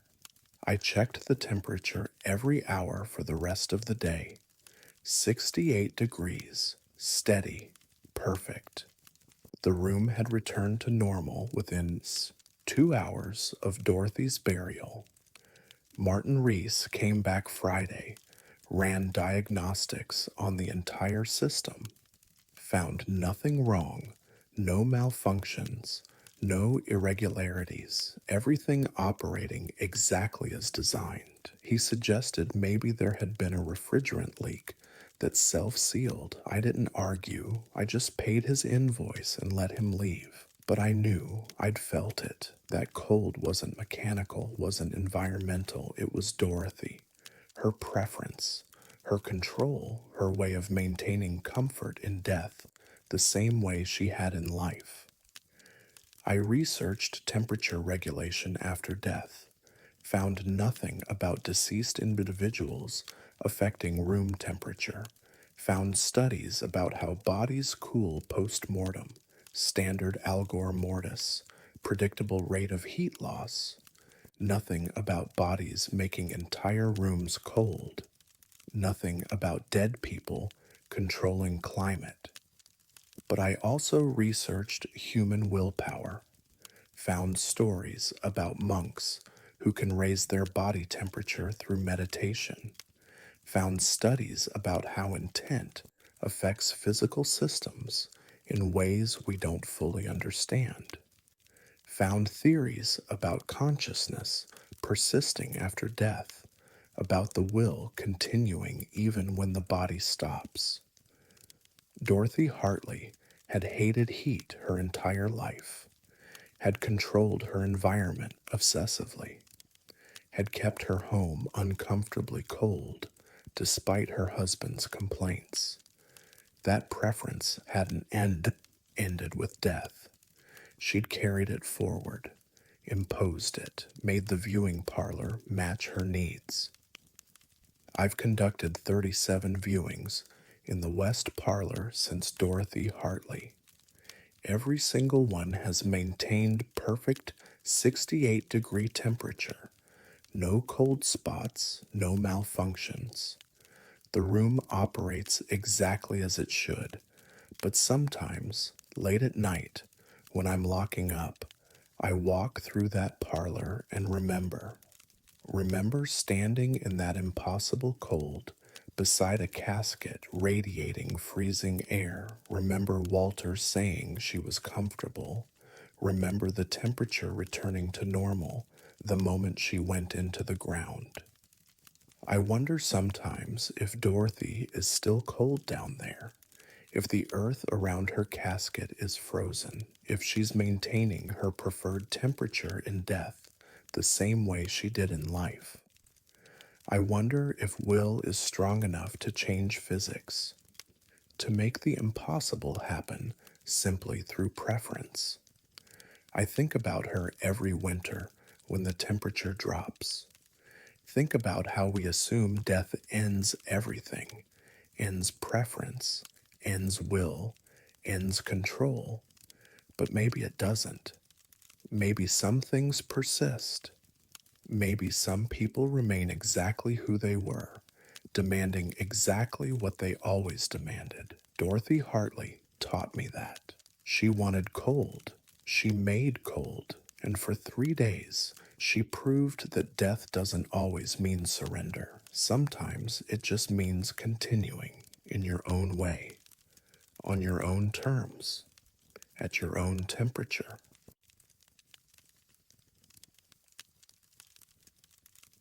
Forbidden knowledge lives in every funeral home, and ours is simple. Some people know what they want to wear. My name is Daniel Kwan, and I've been a licensed embalmer at Mountain View Funeral Services in Ashland, Oregon for 18 years. I've dressed over 800 bodies for burial. It's precise work, respectful work. You learn to handle the weight of the dead with care, to position clothing properly, to make everything look natural and dignified. Families trust you where with their loved ones. You don't take that lightly. Robert Chen came to us on a Thursday in March, 71 years old. Heart attack. His wife, Linda, made the arrangements. She brought clothing in a garment bag, navy blue suit, white shirt, burgundy tie. The suit was new, tags still attached. She explained that Robert had gained weight over the years, that his old suits no longer fit, that she'd purchased this one specifically for the burial. He would have hated this, she said, touching the fabric. Robert was particular about his clothes. He had favorite suits, favorite ties. This one is nice, but it wasn't his. Her voice cracked. I should have kept his old suits, but I donated them years ago. I thought he'd never need them again. I reassured her, told her Robert would look dignified, told her the suit was handsome, told her all the right things. She left, and I began my work. I prepared Robert Thursday evening, standard embalming procedure. He'd been a tall man, 6'2", probably 190 in his prime, now around 220. The new suit fit adequately. The pants needed minor adjustment at the waist.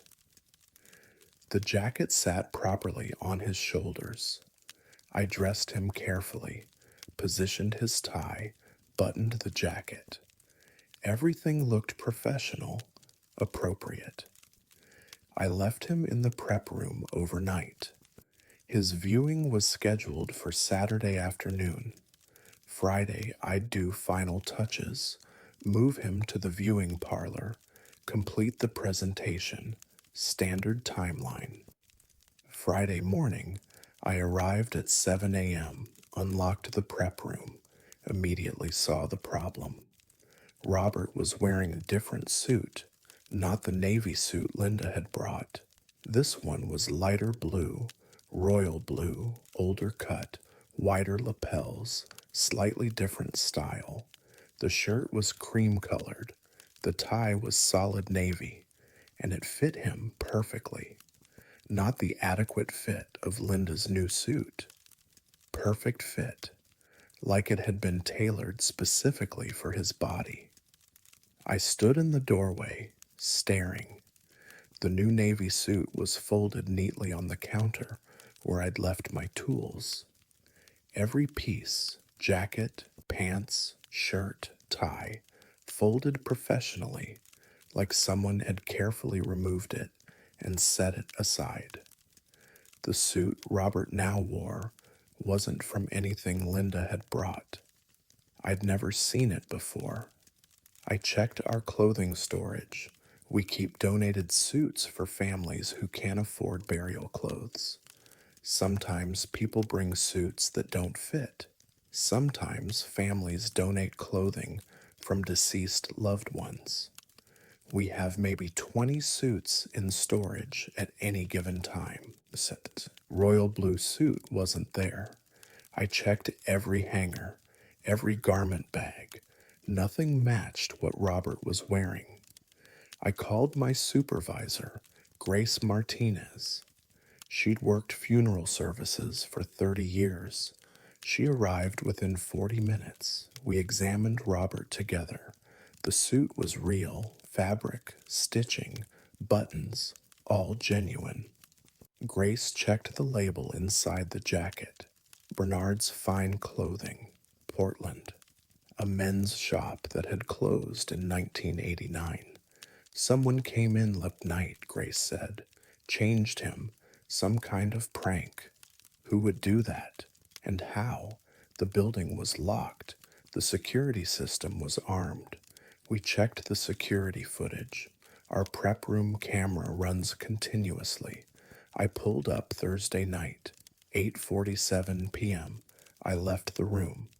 Robert lay dressed in the new navy suit. Nothing moved. 3:22 a.m. The footage glitched. Not went dark, not turned off. Glitched. Visual static for approximately 47 seconds. When the image cleared, Robert was wearing the royal blue suit. The navy suit was folded on the counter. No one had entered. No one had left. The door never opened. Grace and I watched the glitch 3 times, watched the suit change during those 47 seconds of static. Nothing made sense. We redress him, Grace said finally. Put him in what Linda brought. Say nothing. We dressed Robert in the navy suit again. Took 30 minutes, everything positioned correctly. Professional, appropriate. We locked the prep room. Grace updated the security log. We agreed not to mention the incident. Saturday morning, I arrived at 6 a.m. Opened the prep room. Robert was wearing the royal blue suit again. The navy suit was folded on the counter. Same placement. Same neat arrangement. The security footage showed another glitch at 4:17 a.m. 47 seconds. Same visual static. Same result. I called Grace. She didn't answer. I called Linda Chen, asked if Robert had owned a royal blue suit, older style, wider lapels, Bernard's Fine Clothing label. Yes, Linda said immediately. That was his wedding suit, 1972. He wore it for years after. It was his favorite. I donated it to Goodwill in 2008. Why? I didn't answer her question. Asked her to come to the funeral home. Asked her to bring wedding photos if she had them. Linda arrived 30 minutes later. I brought her to the prep room, showed her Robert, watched her face change. That's the suit, she whispered. That's his wedding suit. I'd know it anywhere, but I donated it 16 years ago. How do you have it? I showed her the security footage, the glitch, the change. Her hands shook as she watched. He loved that suit, she said. He wore it to everything important: our wedding, our daughter's baptism, his father's funeral. He wore it until it didn't fit anymore, until he gained weight and couldn't button it. He was heartbroken when I donated it, said it felt like giving away a part of himself. She touched the jacket. It fits him now. He's thinner, back to his old weight, back to how he was when we got married. She started crying. He wanted this suit. He chose it. We left Robert in the royal blue suit. Linda insisted. The viewing went forward. Saturday afternoon, 38 people attended. Several commented that Robert looked exactly like he had in his younger years. Several said the suit was perfect. No one questioned it.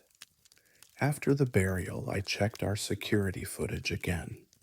Reviewed Thursday night, the glitch at 3:22. But this time I watched differently. Watched the static itself, and I saw something. In the visual noise, in the disruption, there were shapes, movement, like someone standing beside the preparation table, like hands removing a jacket, like fabric being folded, like another jacket being lifted, like arms being positioned through sleeves, like a tie being adjusted, like Robert dressing himself during those 47 seconds of static, like he'd gotten up, changed clothes, and laid back down. Impossible, but visible in the distortion, present in the glitch. I've dressed 63 bodies since Robert Chen. Every one has stayed in the clothing families provided. No changes, no glitches, no security footage disruptions. Everything normal, everything professional. But I wonder about choice, about autonomy, about whether death ends preference or just changes how we express it. I wonder if Robert Chen spent those overnight hours uncomfortable in that new Navy suit. If he searched through some space I don't understand and found his wedding suit waiting. If he put it on himself, even though he'd been dead for 2 days, even though it was impossible. I wonder if love is strong enough to bring clothing back across years. If attachment to objects persists beyond death. If a suit can find its way home to the person who loved it most. Linda Chen donated that royal blue suit to Goodwill in 2008. It should be anywhere, resold, thrown away, forgotten, but somehow it was in our prep room. Somehow it fit perfectly. Somehow Robert wore it at his funeral. I don't have explanations. I have security footage that shows static. I have a suit that shouldn't exist. I have a widow who cried with joy seeing her husband in his favorite clothing. Sometimes I walk through our clothing storage and wonder which suits are waiting, which ones belong to someone who loved them, which ones might find their way back if the right person arrives.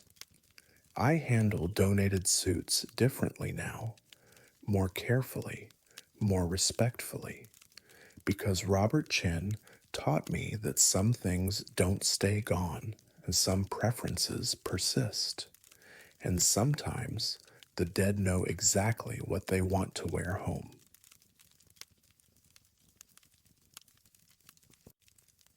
Every cemetery has patterns you learn to recognize, but this one broke every rule I understood. My name is Raymond Torres, and I've been a groundskeeper and vault maintenance technician at Hillcrest Memorial Park in Portland, Oregon for 26 years. I open crypts. I inspect seals. I prepare vault spaces for new burials. It's technical work that most people don't think about. Underground concrete chambers, multi-level burial systems, families purchasing vault space for multiple interments over decades. You learn the mechanics, the engineering, the absolute certainty that once a vault seals, it stays sealed until you open one and find evidence that someone was awake inside. The work order came through on a Tuesday in April. Vault 14B, Section 3, the Brennan Family Vault, purchased in 1988. 3 spaces total, 2 occupied, 1 empty. Helen Brennan, buried 2006. Thomas Brennan, died previous week. Burial scheduled for Friday. Standard procedure: open the vault, inspect existing interments, prepare the third space.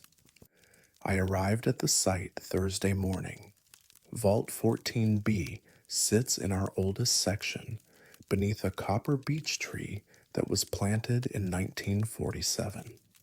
The vault entrance is a granite slab, flush with the ground, secured by a hydraulic lock system. These vaults are engineered to last centuries. Concrete walls 18 inches thick, steel reinforced, climate controlled, absolutely sealed once closed. I disengaged the hydraulic lock, used the mechanical lift to raise the granite slab. The vault stairs descended 12 feet, standard depth. I went down with my equipment, flashlight, inspection camera, ventilation fan. The air inside was stale but not foul. Temperature held steady at 58 degrees. The vault chamber measured 8 feet by 12 feet. 3 burial niches built into the north wall. Helen Brennan occupied the middle niche. Bronze casket, sealed in 2006. The inscription read, "Beloved wife and mother." The upper niche held Michael Brennan, their son, who died in 1994 at age 23.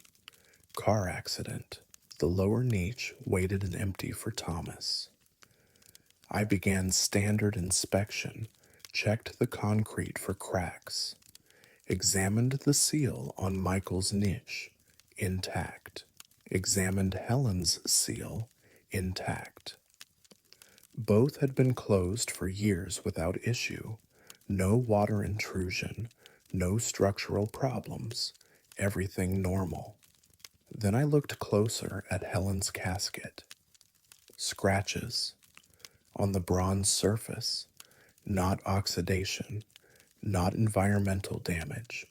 Scratches, deliberate marks etched into the metal, recent enough that the scratches showed bright metal beneath the patina. I leaned closer with my flashlight. The scratches formed letters, words, carved carefully, repeatedly, in the same area. Finally home, I stepped back, checked the seal on Helen's niche again. Intact, completely intact. The niche had been sealed 17 years earlier. The casket had been placed. The niche door had been closed and locked. No one had accessed it since 2006, but the scratches were fresh. The exposed metal hadn't oxidized. These marks had been made recently, within days, maybe weeks. Not 17 years ago. I photographed everything, documented the seal integrity, measured the scratches, approximately 3 inches tall, carved with something sharp enough to penetrate bronze plating. The letters were uneven, shaky, desperate, like someone had worked in darkness by feel alone. I called my supervisor, Michael Reeves. He'd worked cemetery operations for 38 years. He descended into the vault, examined the scratches, checked the seal himself, stood silent for several minutes. This vault hasn't been opened since we interred Helen, he said. Look at the lock mechanism. Still factory sealed. No tampering. Then how did those scratches get there? He didn't answer. We both knew what the scratches implied. Someone inside that casket had carved those words. Someone inside that sealed, airtight bronze casket had used something, ring, bracelet, fingernail, to scratch metal in total darkness. Someone who'd been declared dead 17 years ago. I researched Helen Brennan that afternoon, found her obituary. Died January 9th, 2006, at age 67.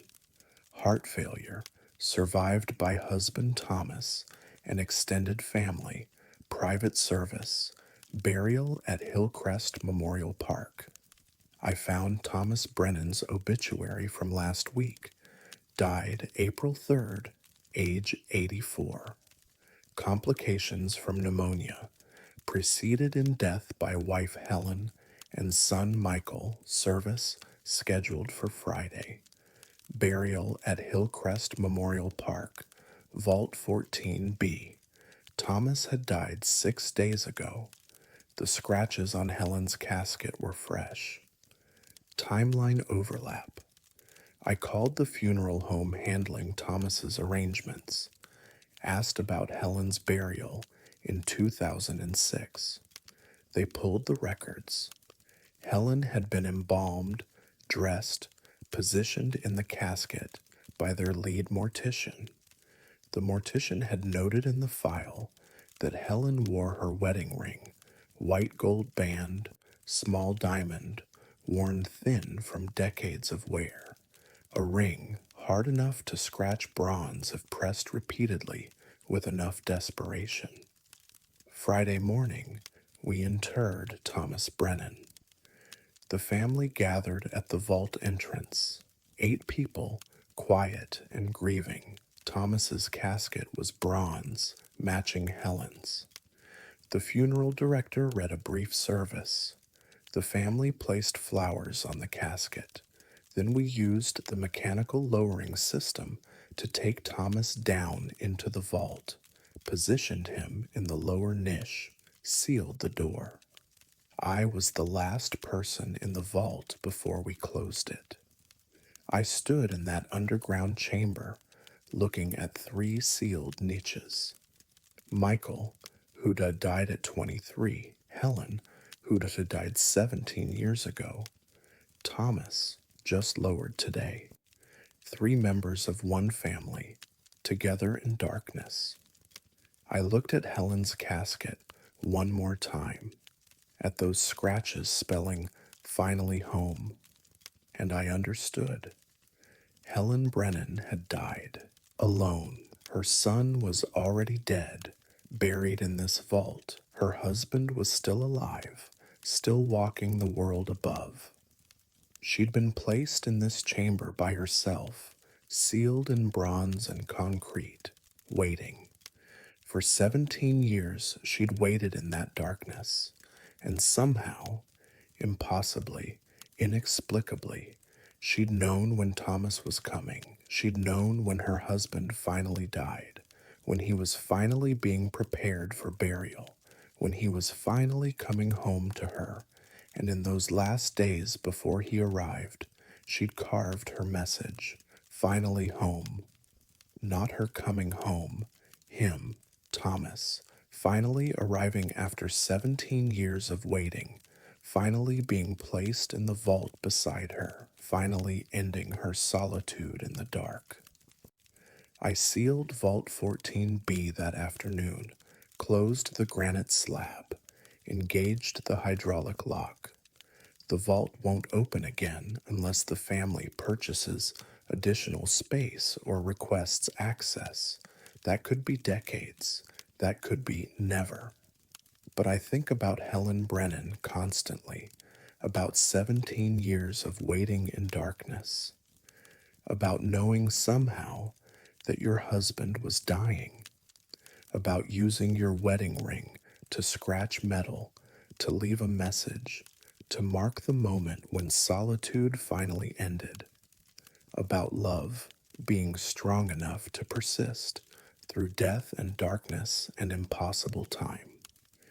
I've opened 43 vaults since Vault 14B, inspected hundreds of caskets, found normal wear, normal environmental impact, normal aging, no scratches, no messages, no evidence of awareness, everything as it should be. But I'm more careful now, more respectful.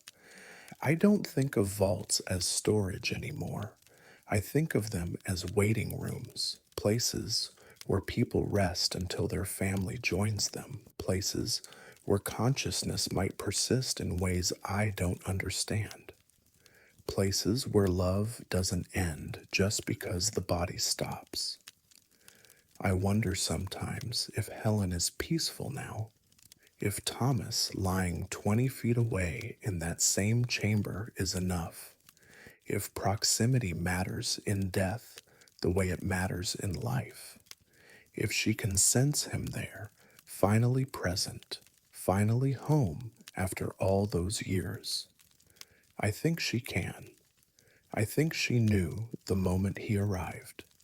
I think those scratches appeared in the days before his burial because she was preparing, marking time, counting down to the moment when her wait finally ended. The vault will stay closed now. The three Brennans will rest together in the darkness beneath the copper beech tree. Michael, Helen, Thomas, family reunited, sealed together, home at last. And somewhere in that darkness, scratched into bronze where no one will ever see it again, are two words that mean everything. Two words carved by a dead woman's wedding ring in the days before her husband joined her. Finally home, not a place, not a destination, just togetherness, just the end of waiting, just love finding its way back together, despite death, despite a time, despite every rule that says the dead stay still. Helen Brennan taught me that, and every time I seal a vault now, I think about who's waiting inside, who's counting time in the darkness, who's hoping that someday someone they love will finally come home too.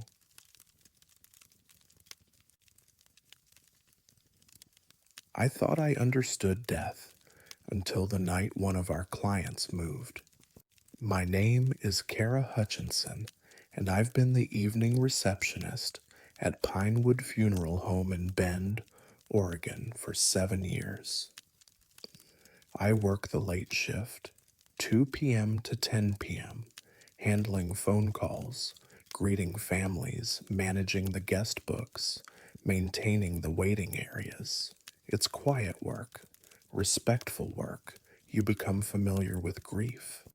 You learn to recognize the sound of it, the weight of it, the way it fills rooms. But I'd never seen grief wait like Mrs. Eleanor Walsh waited.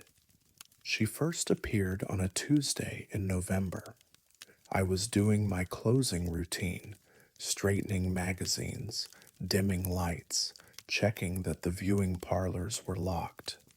It was 9:47 p.m. The building was empty. The last family had left an hour earlier. I walked through the main waiting room to collect any forgotten items. That's when I saw her. An elderly woman sat in the corner chair, the one by the window, beneath the brass lamp. She wore a gray cardigan and a floral dress. Her hands rested folded in her lap. She wasn't crying, wasn't reading, wasn't doing anything, just sitting, waiting. Ma'am, I approached slowly. I'm sorry, but we're closing. Is there something I can help you with? She didn't respond, didn't look at me, just stared straight ahead at the empty chair across from her. I moved closer. Ma'am, are you here for someone? Do you need me to call family? Nothing. No acknowledgement.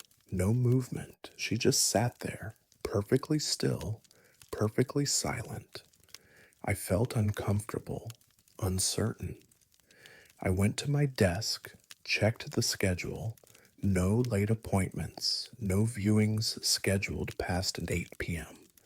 I called in to the back offices. No one answered. The funeral directors had all gone home. When I returned to the waiting room, she was gone.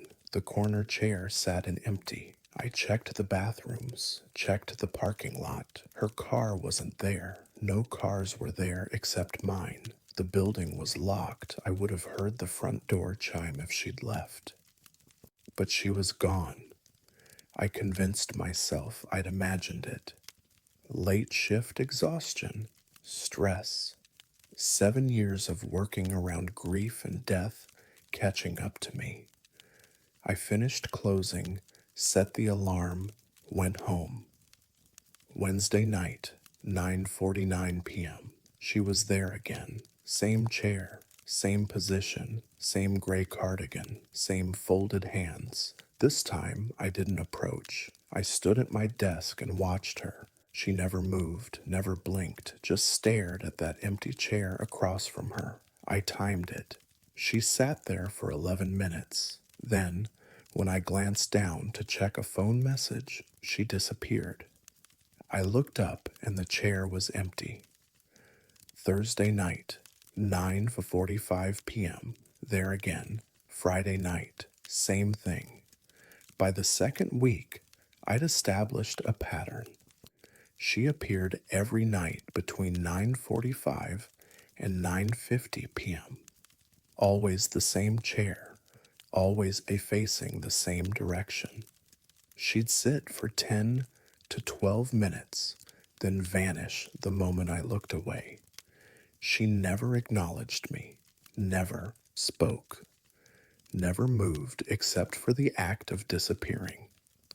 I started taking photos, pulled out my phone Tuesday night of the second week, aimed it at her, and took 3 pictures. She remained visible in my viewfinder. I pressed the button. Flash went off. She didn't react. When I checked the photos, the chair was empty in all 3, just an empty waiting room, no gray cardigan, no elderly woman, nothing. Wednesday of the second week, I showed the photos to our senior funeral director, Richard Mills. He'd been running Pinewood for 33 years. I explained what I'd been seeing. He looked at the empty chair in my photos and went quiet. Describe her again, he said. Elderly, maybe late 70s, gray cardigan, floral dress. She always sits in the corner chair by the window, always stares at the chair across from her. Richard walked to the waiting room, stood looking at that corner chair for a long moment. That was Eleanor Walsh's chair, he said quietly. She insisted on sitting there every time she came in, during her husband's arrangements, during his viewing, during the planning for her own service after he died. Her own service? Eleanor died 4 months ago. Heart failure. We buried her in August. She'd been coming here for 8 months before that.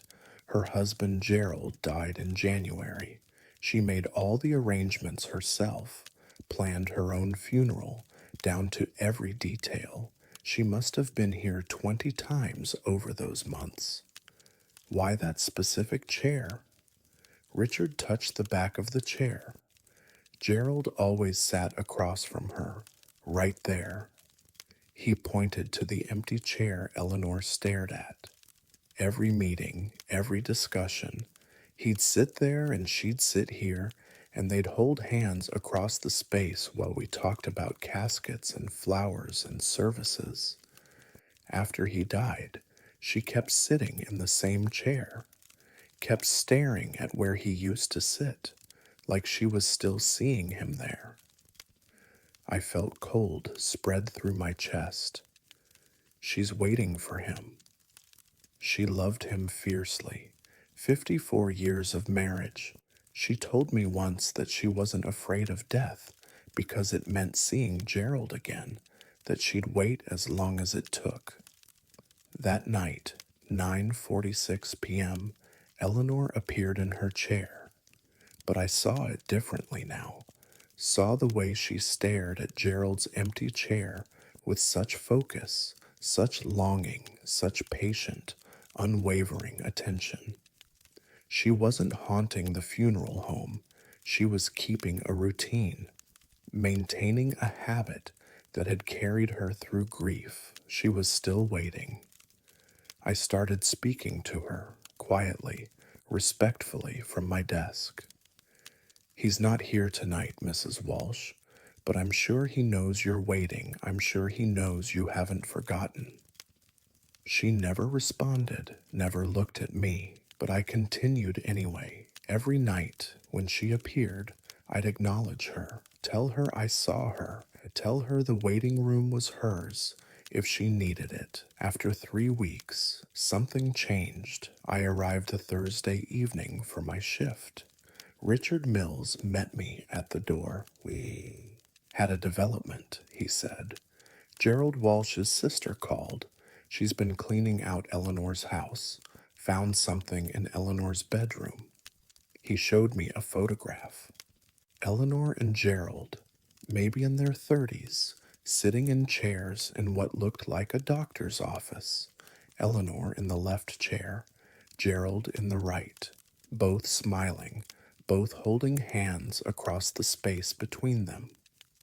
The photo was in a frame on Eleanor's nightstand, Richard said. There was a note with it. Our waiting room, always together, even apart. I understood then those chairs weren't random. That arrangement wasn't coincidence. Eleanor had recreated their waiting room, the place where they'd sat together through appointments, through consultations, through the ordinary moments of life.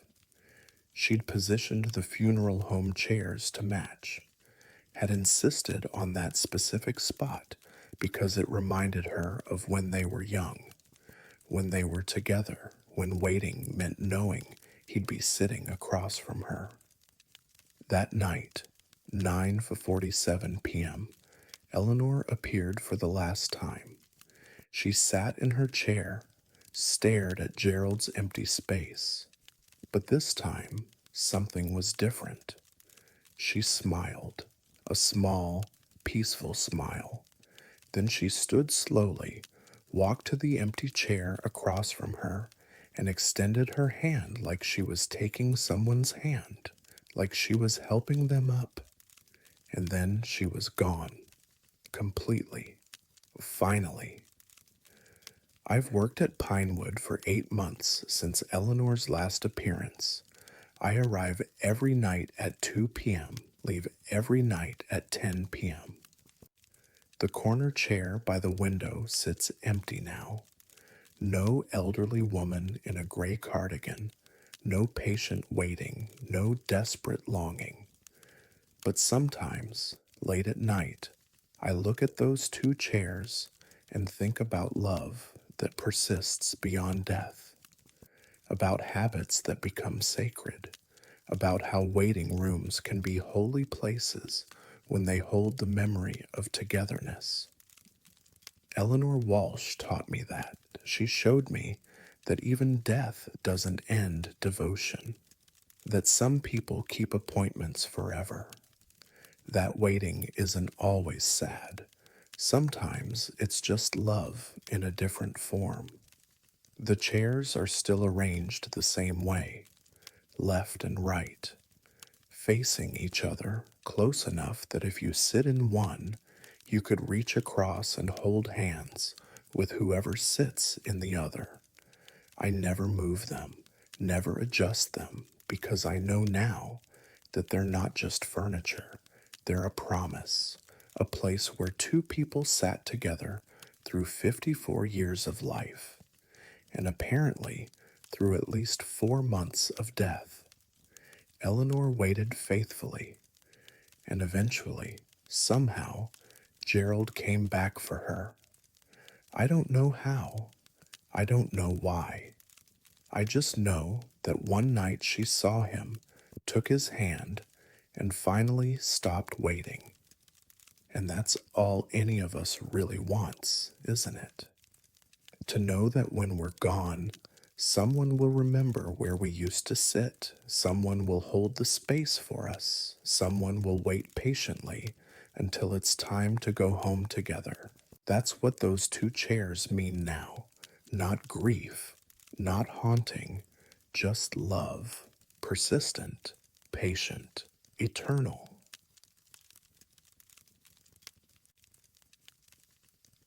I never should have left the recorder running, but that mistake revealed something impossible.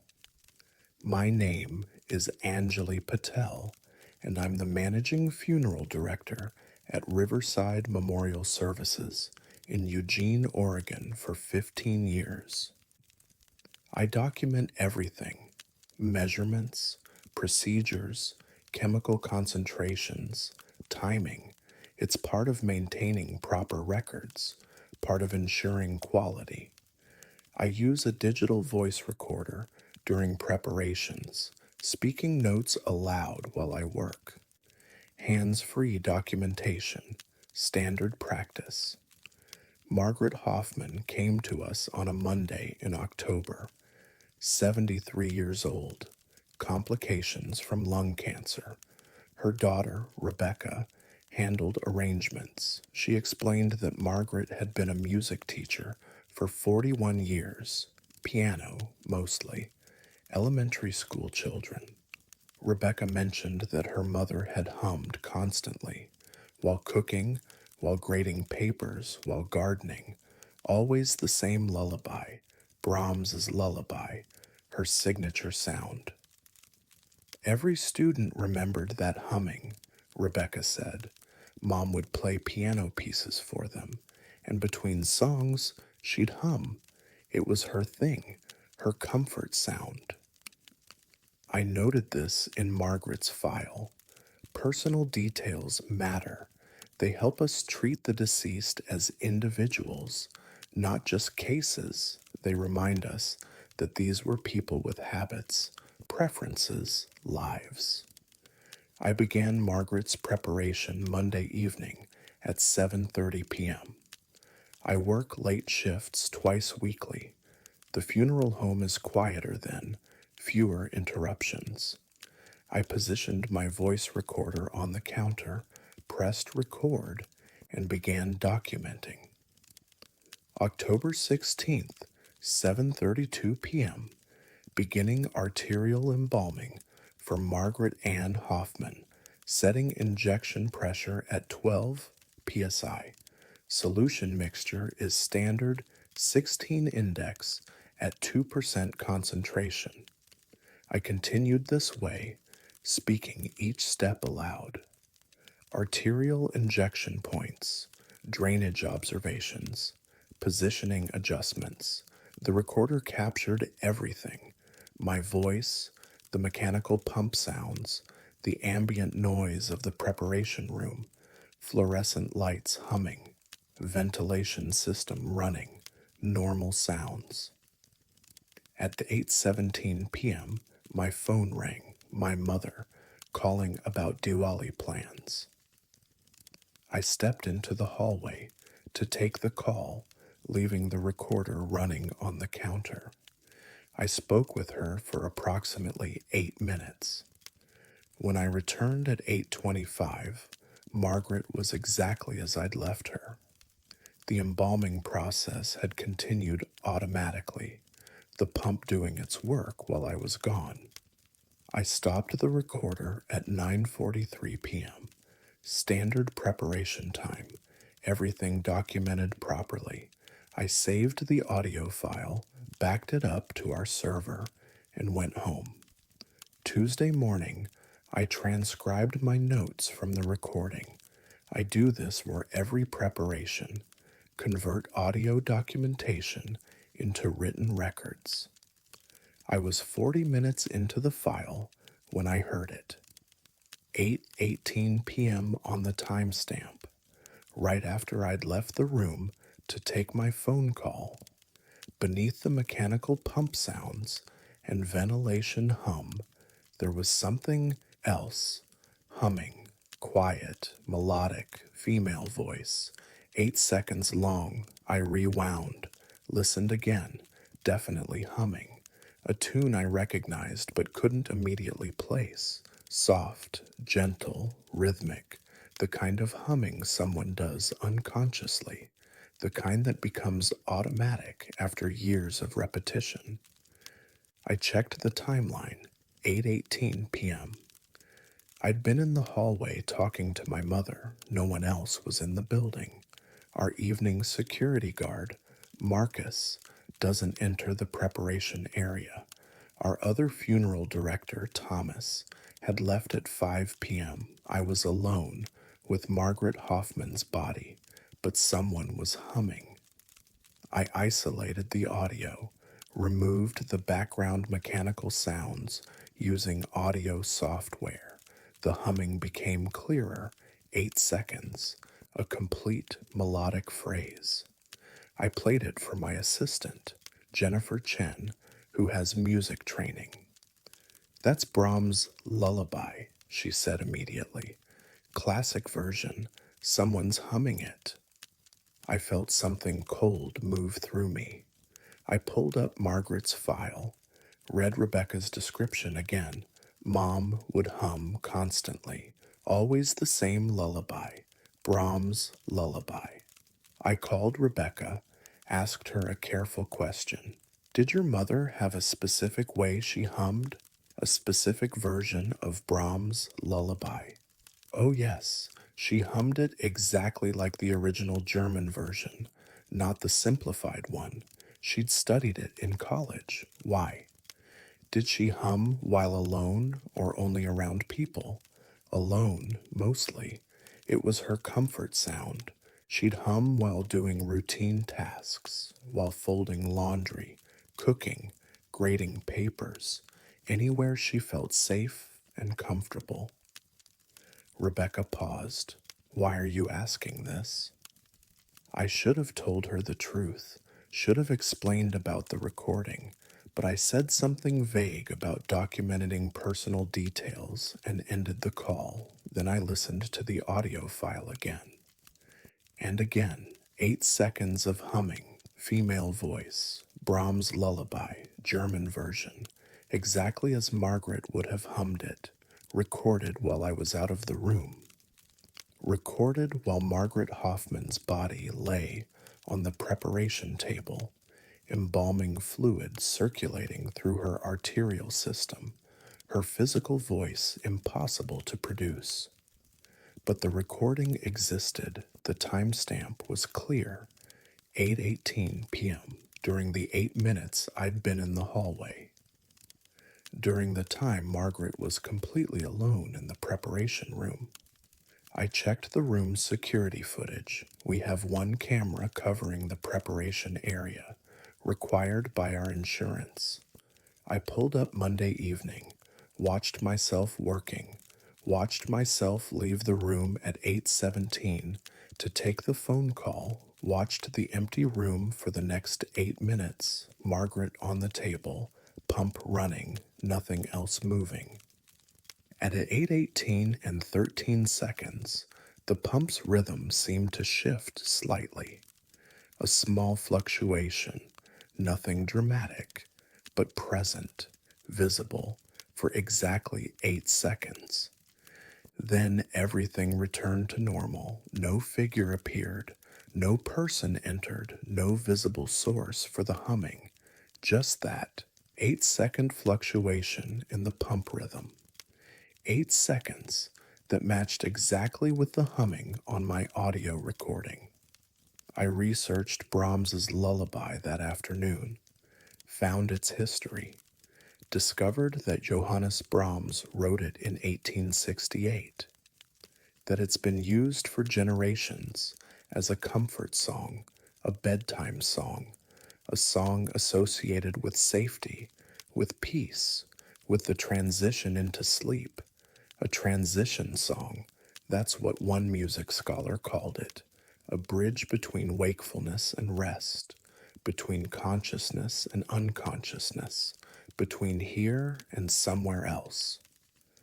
Margaret Hoffman had hummed that song for 41 years, had used it as her comfort sound, her automatic response to routine tasks, her way of settling into familiar spaces and familiar work. And during embalming, during that transition from life to prepared death, during that mechanical process that preserves the body, she'd hummed again, one last time. 8 seconds of comfort. In a routine procedure, I've prepared 73 bodies since Margaret Hoffman. I've left my recorder running during every preparation, even when stepping out of the room. I've documented hundreds of hours of audio, captured ambient sounds, mechanical processes, my own voice, normal documentation, but I've never captured humming again, never recorded another impossible sound, never heard another deceased person expressing comfort through their signature sound. Just Margaret, just that one 8-second moment, just Brahms' lullaby hummed by a woman who couldn't physically produce sound anymore. Rebecca called me the day after the funeral, said something strange had happened the night before. She'd been lying in bed, unable to sleep, crying about her mother, and she'd heard humming, quiet, distant, Brahms' lullaby. She'd gotten up, checked the house, no one there, no music playing, just silence, but she'd heard it, clear, unmistakable, her mother's specific way of humming.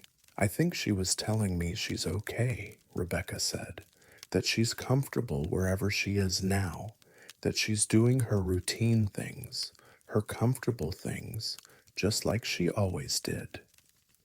I didn't tell Rebecca about my recording, didn't explain about the 8 seconds at 8:18 p.m., didn't share the audio file that proved her mother had hummed during preparation, during that transition, during that moment between death and preservation. Some things are better experienced than explained. Some comfort is more powerful when it remains mysterious.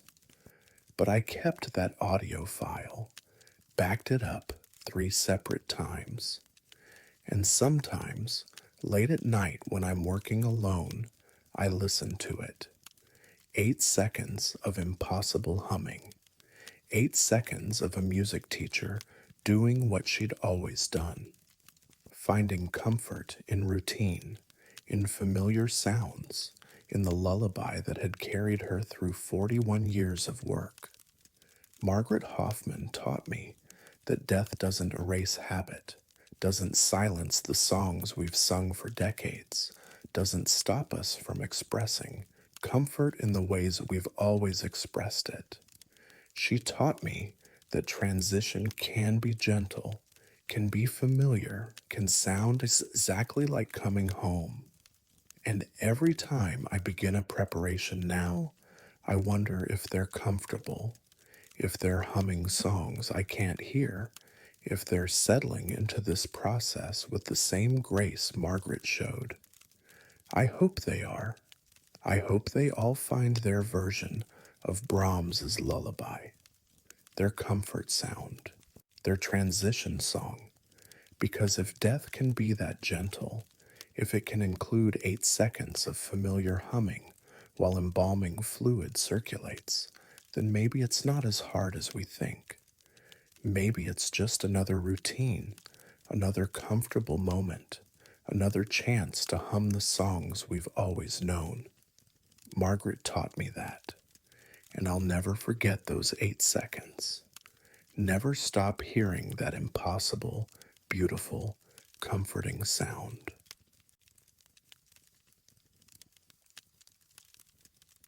If you ever hear someone calling your name from an empty crypt, don't answer.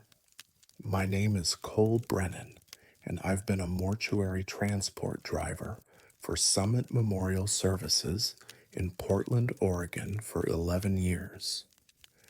I pick up bodies from hospitals, nursing homes, private residences, medical examiner facilities. I transport them to funeral homes. It's solitary work, night work mostly, the kind of work where you're alone with the dead more often than you're around the living. You learn not to think about what you're carrying. You learn to see it as a job, a service, necessary work that someone has to do. You develop routines, protocols, safety measures, and you absolutely, always, completely seal the body bags every single time until the night one unsealed itself. The call came at 1:37 a.m. on a Thursday in February. Providence Medical Center, 4th floor. Natural death, no autopsy required. Male, 59 years old, pronounced at midnight. Destination, Clearwater Funeral Home on the east side. Standard late night transport. Standard procedure. I arrived at Providence at 1:52 a.m. The nursing staff had the body ready. David Pritchard, transfer paperwork completed, positioned on the gurney. They'd wrapped him in the standard sheet. I unfolded my body bag. We transferred him together, and I zipped the bag completely closed. Full seal, double checked the zipper, standard protocol. These bags are designed to contain everything: fluids, odors, dignity. Once zipped, they stay zipped. I wheeled the gurney to my van, loaded it using the hydraulic system, secured the straps. David Pritchard's paperwork indicated cardiac arrest. No trauma, no complications. Just a heart that stopped beating during sleep. The nurse mentioned he'd been admitted 2 days earlier with chest pain. They'd monitored him. He'd seemed stable. Then his heart gave out around 11:45 p.m. I started the van and headed toward Clearwater. The route required Interstate 84 East, then surface streets through an industrial area. 23-minute drive at that hour. Empty roads, minimal traffic, just me, the van, and David Pritchard in the back. I was 15 minutes into the drive when I heard it.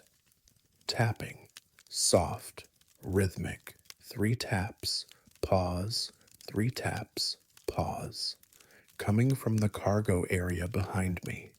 I kept dreaming, told myself it was equipment shifting, the gurney straps settling, something mechanical, but the tapping continued, regular, deliberate, 3 beats, consistent spacing, repeating.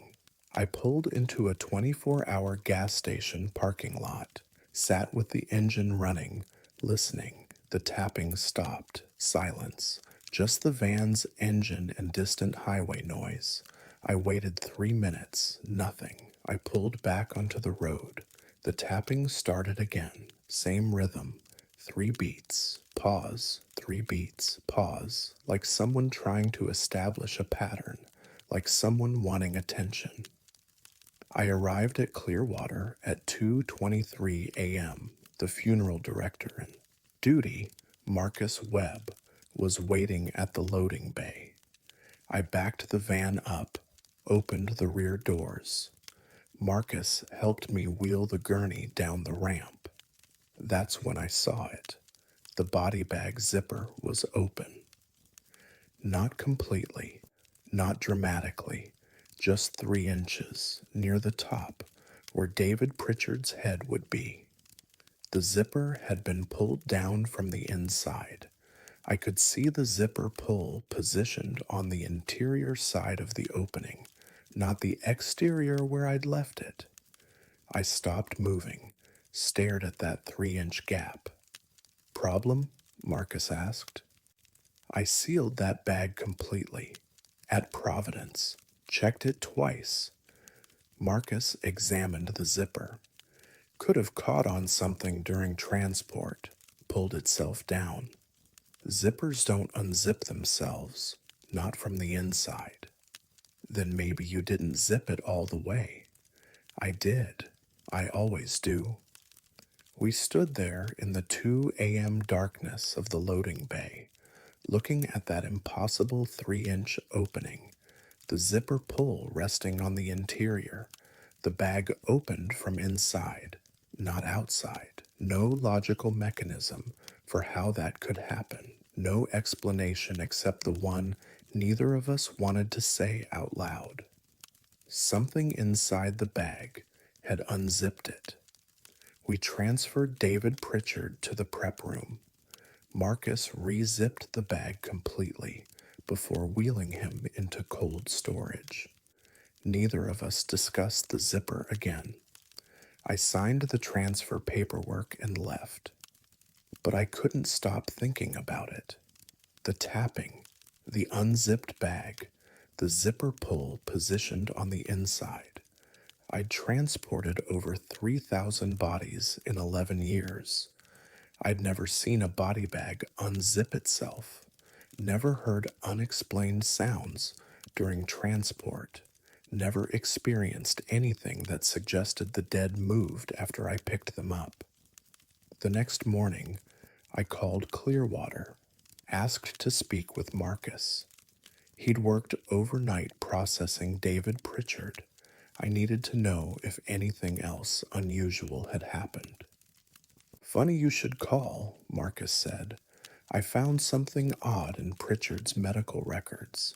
He had a documented history of sleepwalking, severe cases. His wife had mentioned it during admission, said he'd walk around the house at night with his eyes closed, open doors, move objects, completely unconscious, responding to dreams or something neurological. I felt cold spread through my chest. Sleepwalking. Yeah, apparently he'd been doing it since childhood. Never fully woke during episodes, his brain would activate motor functions while he slept, open doors, navigate spaces, complex behaviors while completely unconscious. But he was dead, Marcus. Dead people don't sleepwalk. I know. I'm just telling you what the record said. That afternoon, I reviewed my van's internal camera footage. We have a basic camera system, shows the cargo area, records continuously. I pulled up Thursday morning's transport, watched myself load David Pritchard at Providence, watched the sealed body bag, watched the empty cargo area during the drive. At 2:13 a.m., while I was on Interstate 84, around the time the tapping started, something changed.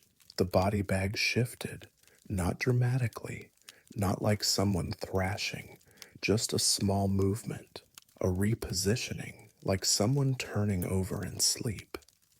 Then, at 2:15 a.m., the zipper began to move, slowly, deliberately, opening from the inside, the zipper pull visible on the interior, being drawn downward by something I couldn't see, opening 3 inches, then stopping. The bag remained that way for the rest of the transport, 3 inches open, the zipper pull resting on the inside, no further movement, just that small opening where David Pritchard's face would be.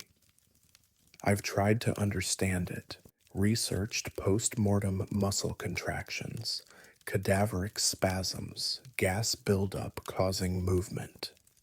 Found nothing that explains deliberate, controlled movement, like unzipping a bag from inside. Found nothing that explains rhythmic tapping. Found nothing except the medical reality that David Pritchard's brain had spent 59 years practicing sleepwalking, 59 years of unconscious movement, 59 years of navigating spaces while completely unaware. Maybe that pattern doesn't end with death. Maybe habits that deep, that neurologically embedded, persist beyond consciousness, beyond life, beyond the moment the heart stops. Maybe David Pritchard's brain, in whatever form it existed in those hours after death, was still doing what it had always done, moving, navigating, opening things, responding to some unconscious need for space, for air, for freedom from containment. The tapping was him trying to wake up. The unzipped bag was him trying to get out, not because he was conscious, not because he was aware, but because his neurological patterns were still running, still executing the same behaviors they'd executed for 59 years. Sleepwalking through death the same way he'd sleepwalked through life. I've transported 217 bodies since David Pritchard. Every single body bag has stayed zipped. Every single transport has been silent. No tapping, no movements, no impossible openings, just normal transfers, normal procedures, normal work. But I check the zippers differently now. Check them 3 times instead of 2. Watch them during transport through the camera feed. Listen more carefully to the sounds coming from the cargo area, because I learned that death doesn't immediately erase everything, that patterns persist, that habits continue, that some people keep doing what they've always done, even when they shouldn't be able to do anything at all. David Pritchard taught me that. He taught me that the boundary between life and death isn't as clean as we want to believe, that neurological patterns can outlast consciousness, that someone who spent a lifetime opening doors while asleep might open one more door in death. I still hear that tapping sometimes. Late at night, 3 beats, pause 3 beats. I know it's not real, know it's my memory, but I hear it anyway, and every time I zip a body bag now, I wonder if they're comfortable in there, if the containment bothers them, if their unconscious patterns are still running, still trying to navigate, still trying to move through space the way they always did. I hope they're peaceful, hope they've stopped walking, stopped reaching, stopped trying to unzip their way back into the world, but I'll never know for certain. And that uncertainty follows me through every transport, every sealed bag, every quiet drive through empty streets at 2 a.m., because I know now that sealed doesn't always mean still, and dead doesn't always mean finished.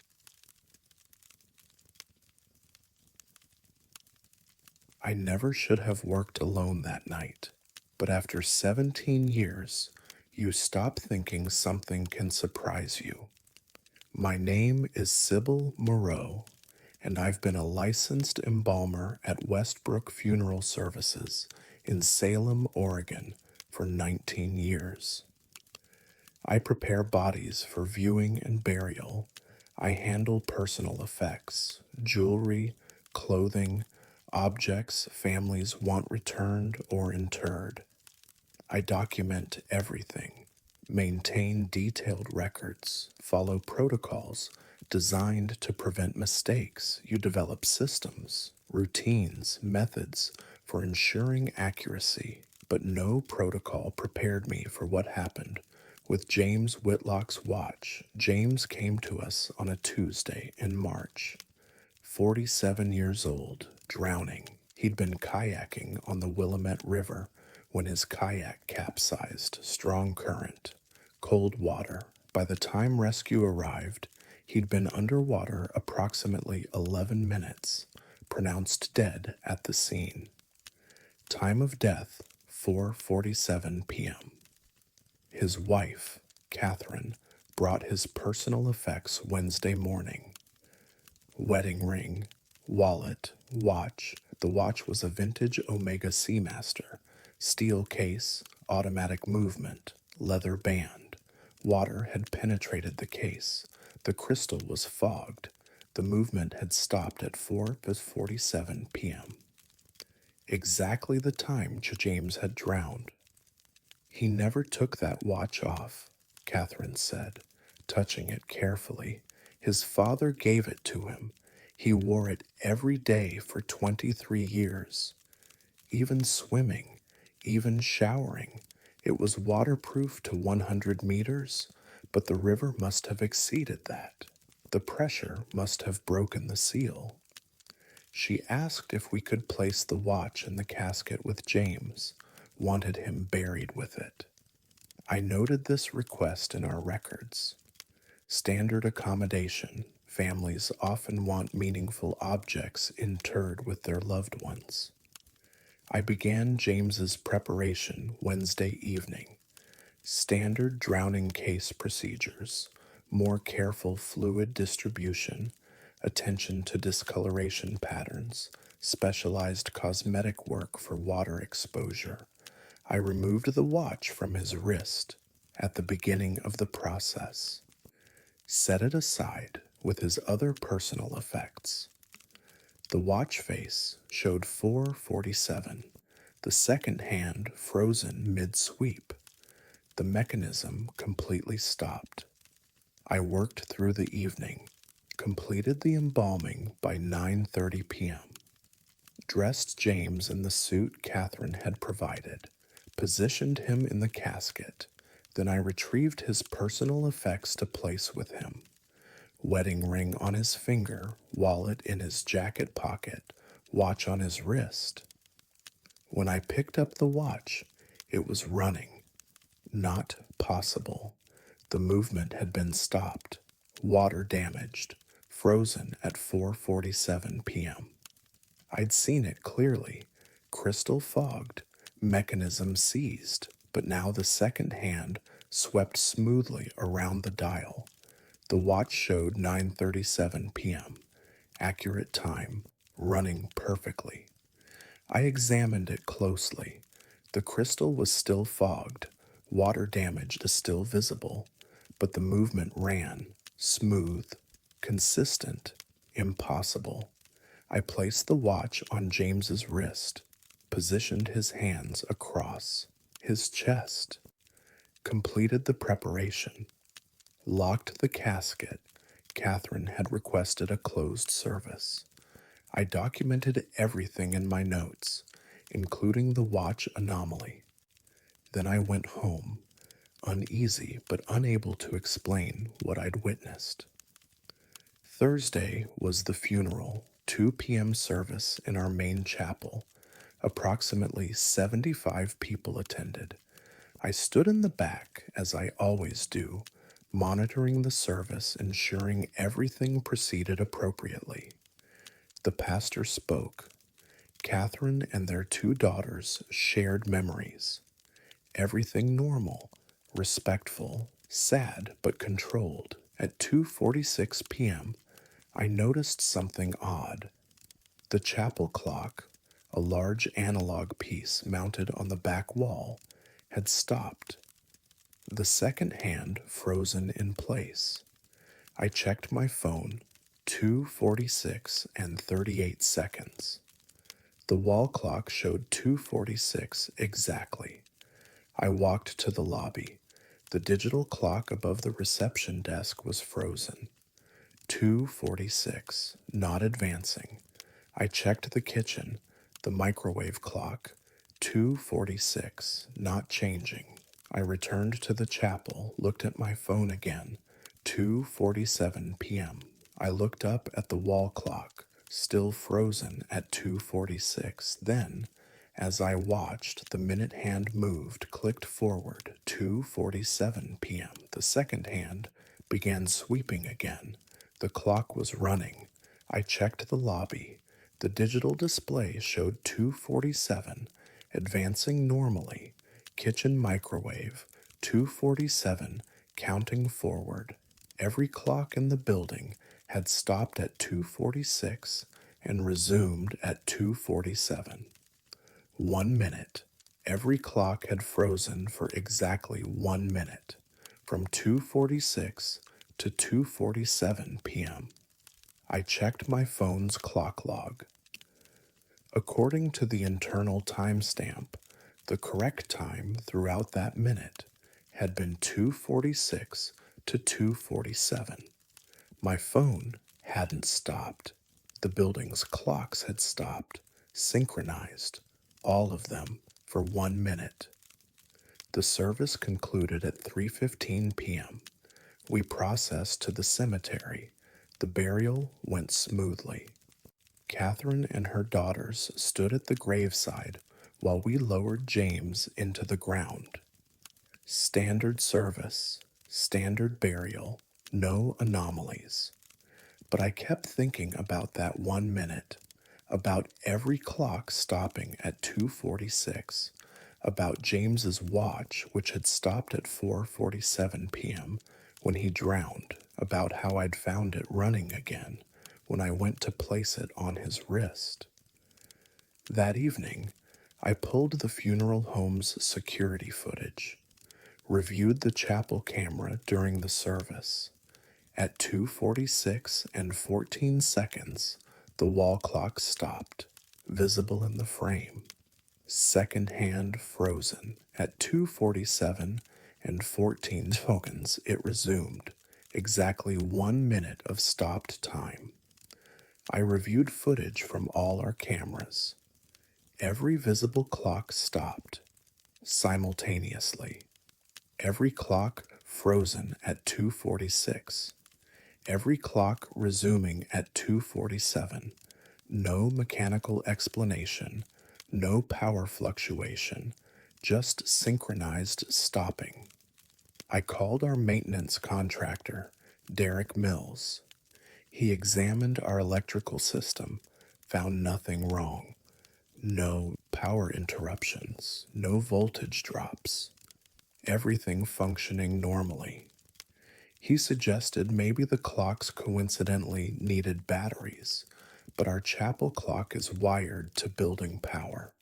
Our digital clocks have battery backup. There was no common failure point.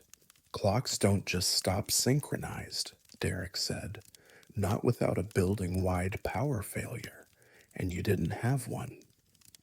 I couldn't tell him about James's watch, about finding it running after it had stopped at 4:47, about how the funeral home clocks had stopped at 2:46, exactly 4 hours and 1 minute before James's time of death. 4:47 minus 2:46 equals 1 minute into 4 o'clock. The same interval. I researched drowning cases, found information about how the body shuts down, how time becomes critical, how every second matters, how victims often report time distortion, minutes feeling like hours, or hours feeling like seconds, how the brain processes time differently during extreme trauma. I wondered if James had experienced that minute differently, if, while drowning at 4:47 p.m., he'd felt time stop, if that 11 minutes underwater had felt like 1 minute or had contained within it a compressed moment of absolute awareness, if his watch had stopped not just mechanically but experientially, marking the moment when time itself changed meaning for him. And I wondered if, during his funeral, At 2:46 p.m., he'd somehow reached out and stopped time again, made everyone experience what he'd experienced, made the building itself pause, given the mourners 1 minute of frozen time to understand what he'd gone through, 1 minute to feel how time stops when you're dying, how the normal flow of seconds can simply cease. Catherine called me 3 days after the burial, said she'd been thinking about James's watch, about how he'd never taken it off, about how it had stopped at 4:47, his time of death. I like to think the watch knew, she said, that it was connected to him somehow, that it marked the exact moment he left. Time stopped for him at 4:47, and the watch stopped too. I didn't tell her the watch had been running when I placed it on his wrist. Didn't tell her about the chapel clocks stopping during his funeral. Didn't tell her that time had paused for 1 minute while 75 people mourned in synchronized frozen seconds. Some things are better left as mysteries. Some comfort comes from not knowing, from believing that watches and clocks and time itself responded to a death, that the universe marked the moment, that somewhere, somehow, time stopped for James Whitlock and everything around him stopped too. I've prepared 93 bodies since James. I've removed dozens of watches, rings, jewelry. None of them have restarted. None of them have caused clocks to stop. Everything has remained normal, mechanical, explainable. But I think about that 1 minute constantly, about every clock in, Westbrook stopping at 2:46, about James's watch running after being water damaged and frozen, about how time bent that day, how it paused, how it marked something I don't fully understand. And every time I see 4:47 on a clock now, PM or AM, I pause. Remember, think about James Whitlock underwater in the Willamette River, about his last minute of consciousness, about his watch stopping, about time itself stopping to witness his death. Because maybe that's what happened. Maybe time didn't just record his death. Maybe it stopped to honor it, to mark it, to make sure that moment was remembered, not just by the living, but by clocks, by watches, by the mechanical devices we use to measure existence. James taught me that time isn't as fixed as we believe, that it responds, that it stops, that it marks the moments that matter, and that sometimes, just sometimes, it gives us one frozen minute to understand what was lost.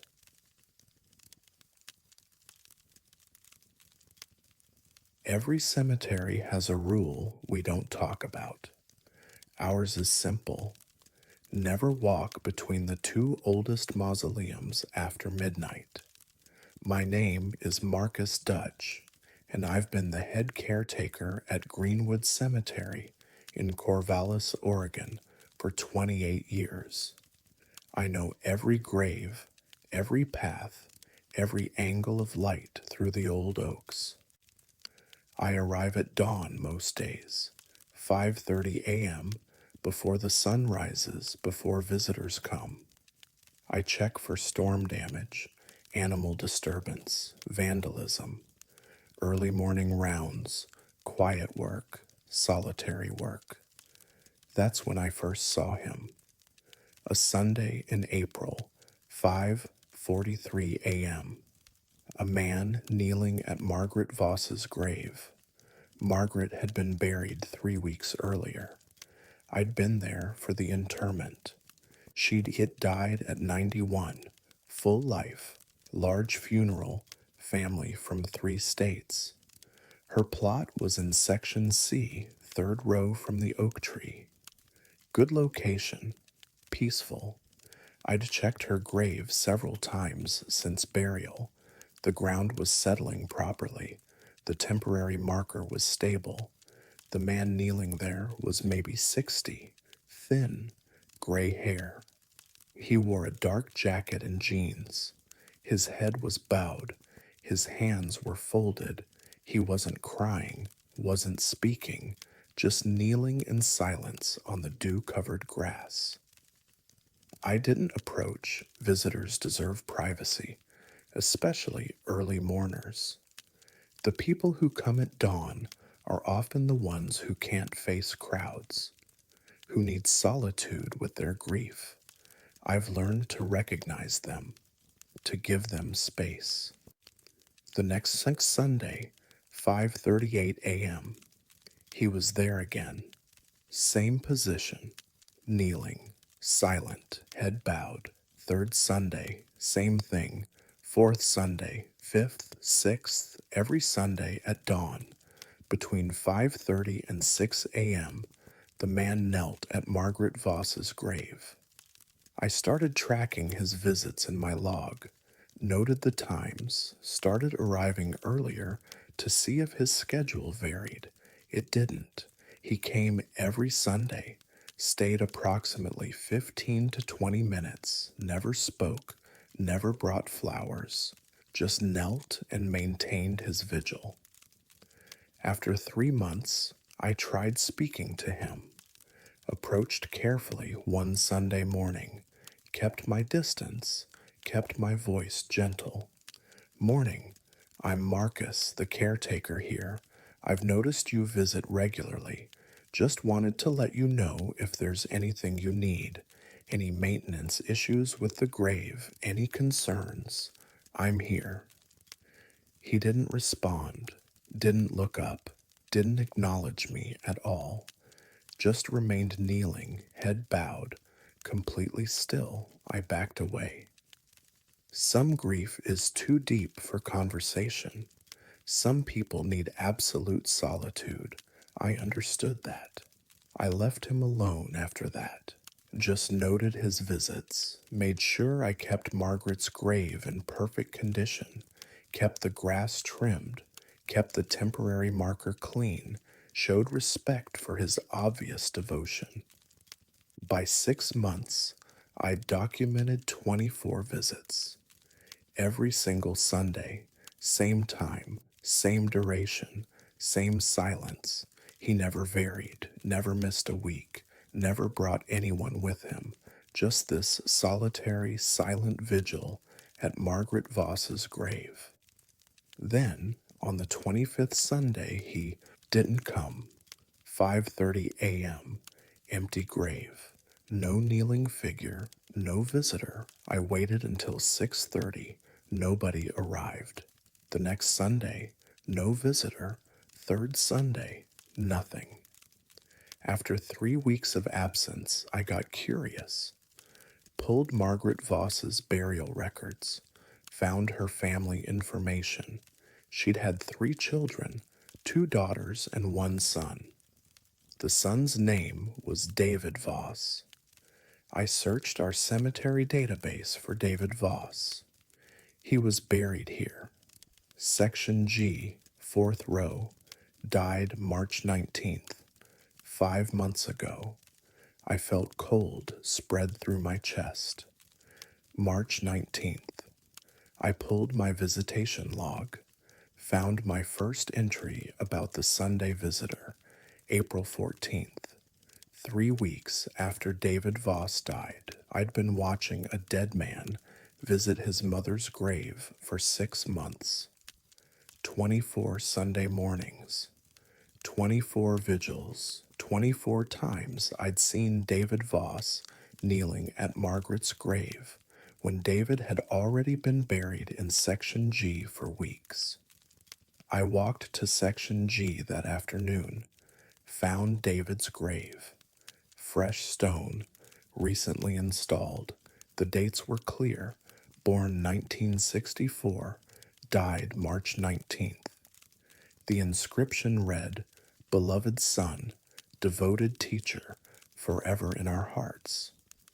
I checked the burial records. David had died suddenly. Heart attack. He'd been found in his apartment March 19th, Monday morning. His funeral had been March 24th, Friday. Small service. He'd been a quiet man, unmarried, no children. His sisters had handled the arrangements. But every Sunday morning, for 6 months after his death, something that looked exactly like David Voss had knelt at his mother's grave at dawn. I reviewed what I'd seen. 24 mornings. Always the same figure, same clothing, same position, never speaking, never acknowledging me, never doing anything except kneeling in silent devotion. I'd assumed it was grief making him unresponsive, assumed he was too deep in mourning to engage. But it wasn't grief, it was impossibility. He'd been dead the entire time. I researched Margaret Voss's life, found her obituary, found articles about her work as a librarian, found mentions of her children, found a feature story from 10 years ago about David Voss teaching high school English. The article included a photo, the same man I'd seen kneeling at the grave, same thin frame, same gray hair, same face. The article mentioned David's routine. He visited his mother every Sunday morning, early, before the rest of the family. It was their time. He'd bring coffee. They'd sit together, talk about books, about students, about life. Every Sunday for decades, even after his father died, even when his sisters moved away. David kept the routine every Sunday morning, just him and his mother. Margaret had died January 27th. David had died March 19th. 7 weeks later, heart attack. Sudden, no warning, just his heart stopping while he was alone in his apartment. 7 weeks after losing his mother. He'd never gotten to say goodbye, never gotten to have one final Sunday morning with her, never gotten to sit together one last time. The routine had been broken by her death, and 7 weeks later, it had broken him. But somehow, after his own death, he'd continued the routine every Sunday at dawn, kneeling at her grave, maintaining the devotion he'd shown for decades, keeping their time sacred, keeping the pattern alive, even though both of them were dead. I stood at David's grave that afternoon and understood. Some routines are too powerful to end, some devotion too strong to be stopped by death, some love too persistent to accept separation. David had spent decades visiting his mother every Sunday. That pattern had defined his life. And when death came, first for her, then for him, the pattern continued, not because he was haunting, not because he was trapped, but because some things transcend death. Some routines are eternal. I've been caretaker at Greenwood for 2 years since David's visits stopped. I still check both graves, Margaret's in Section C, David's in Section G.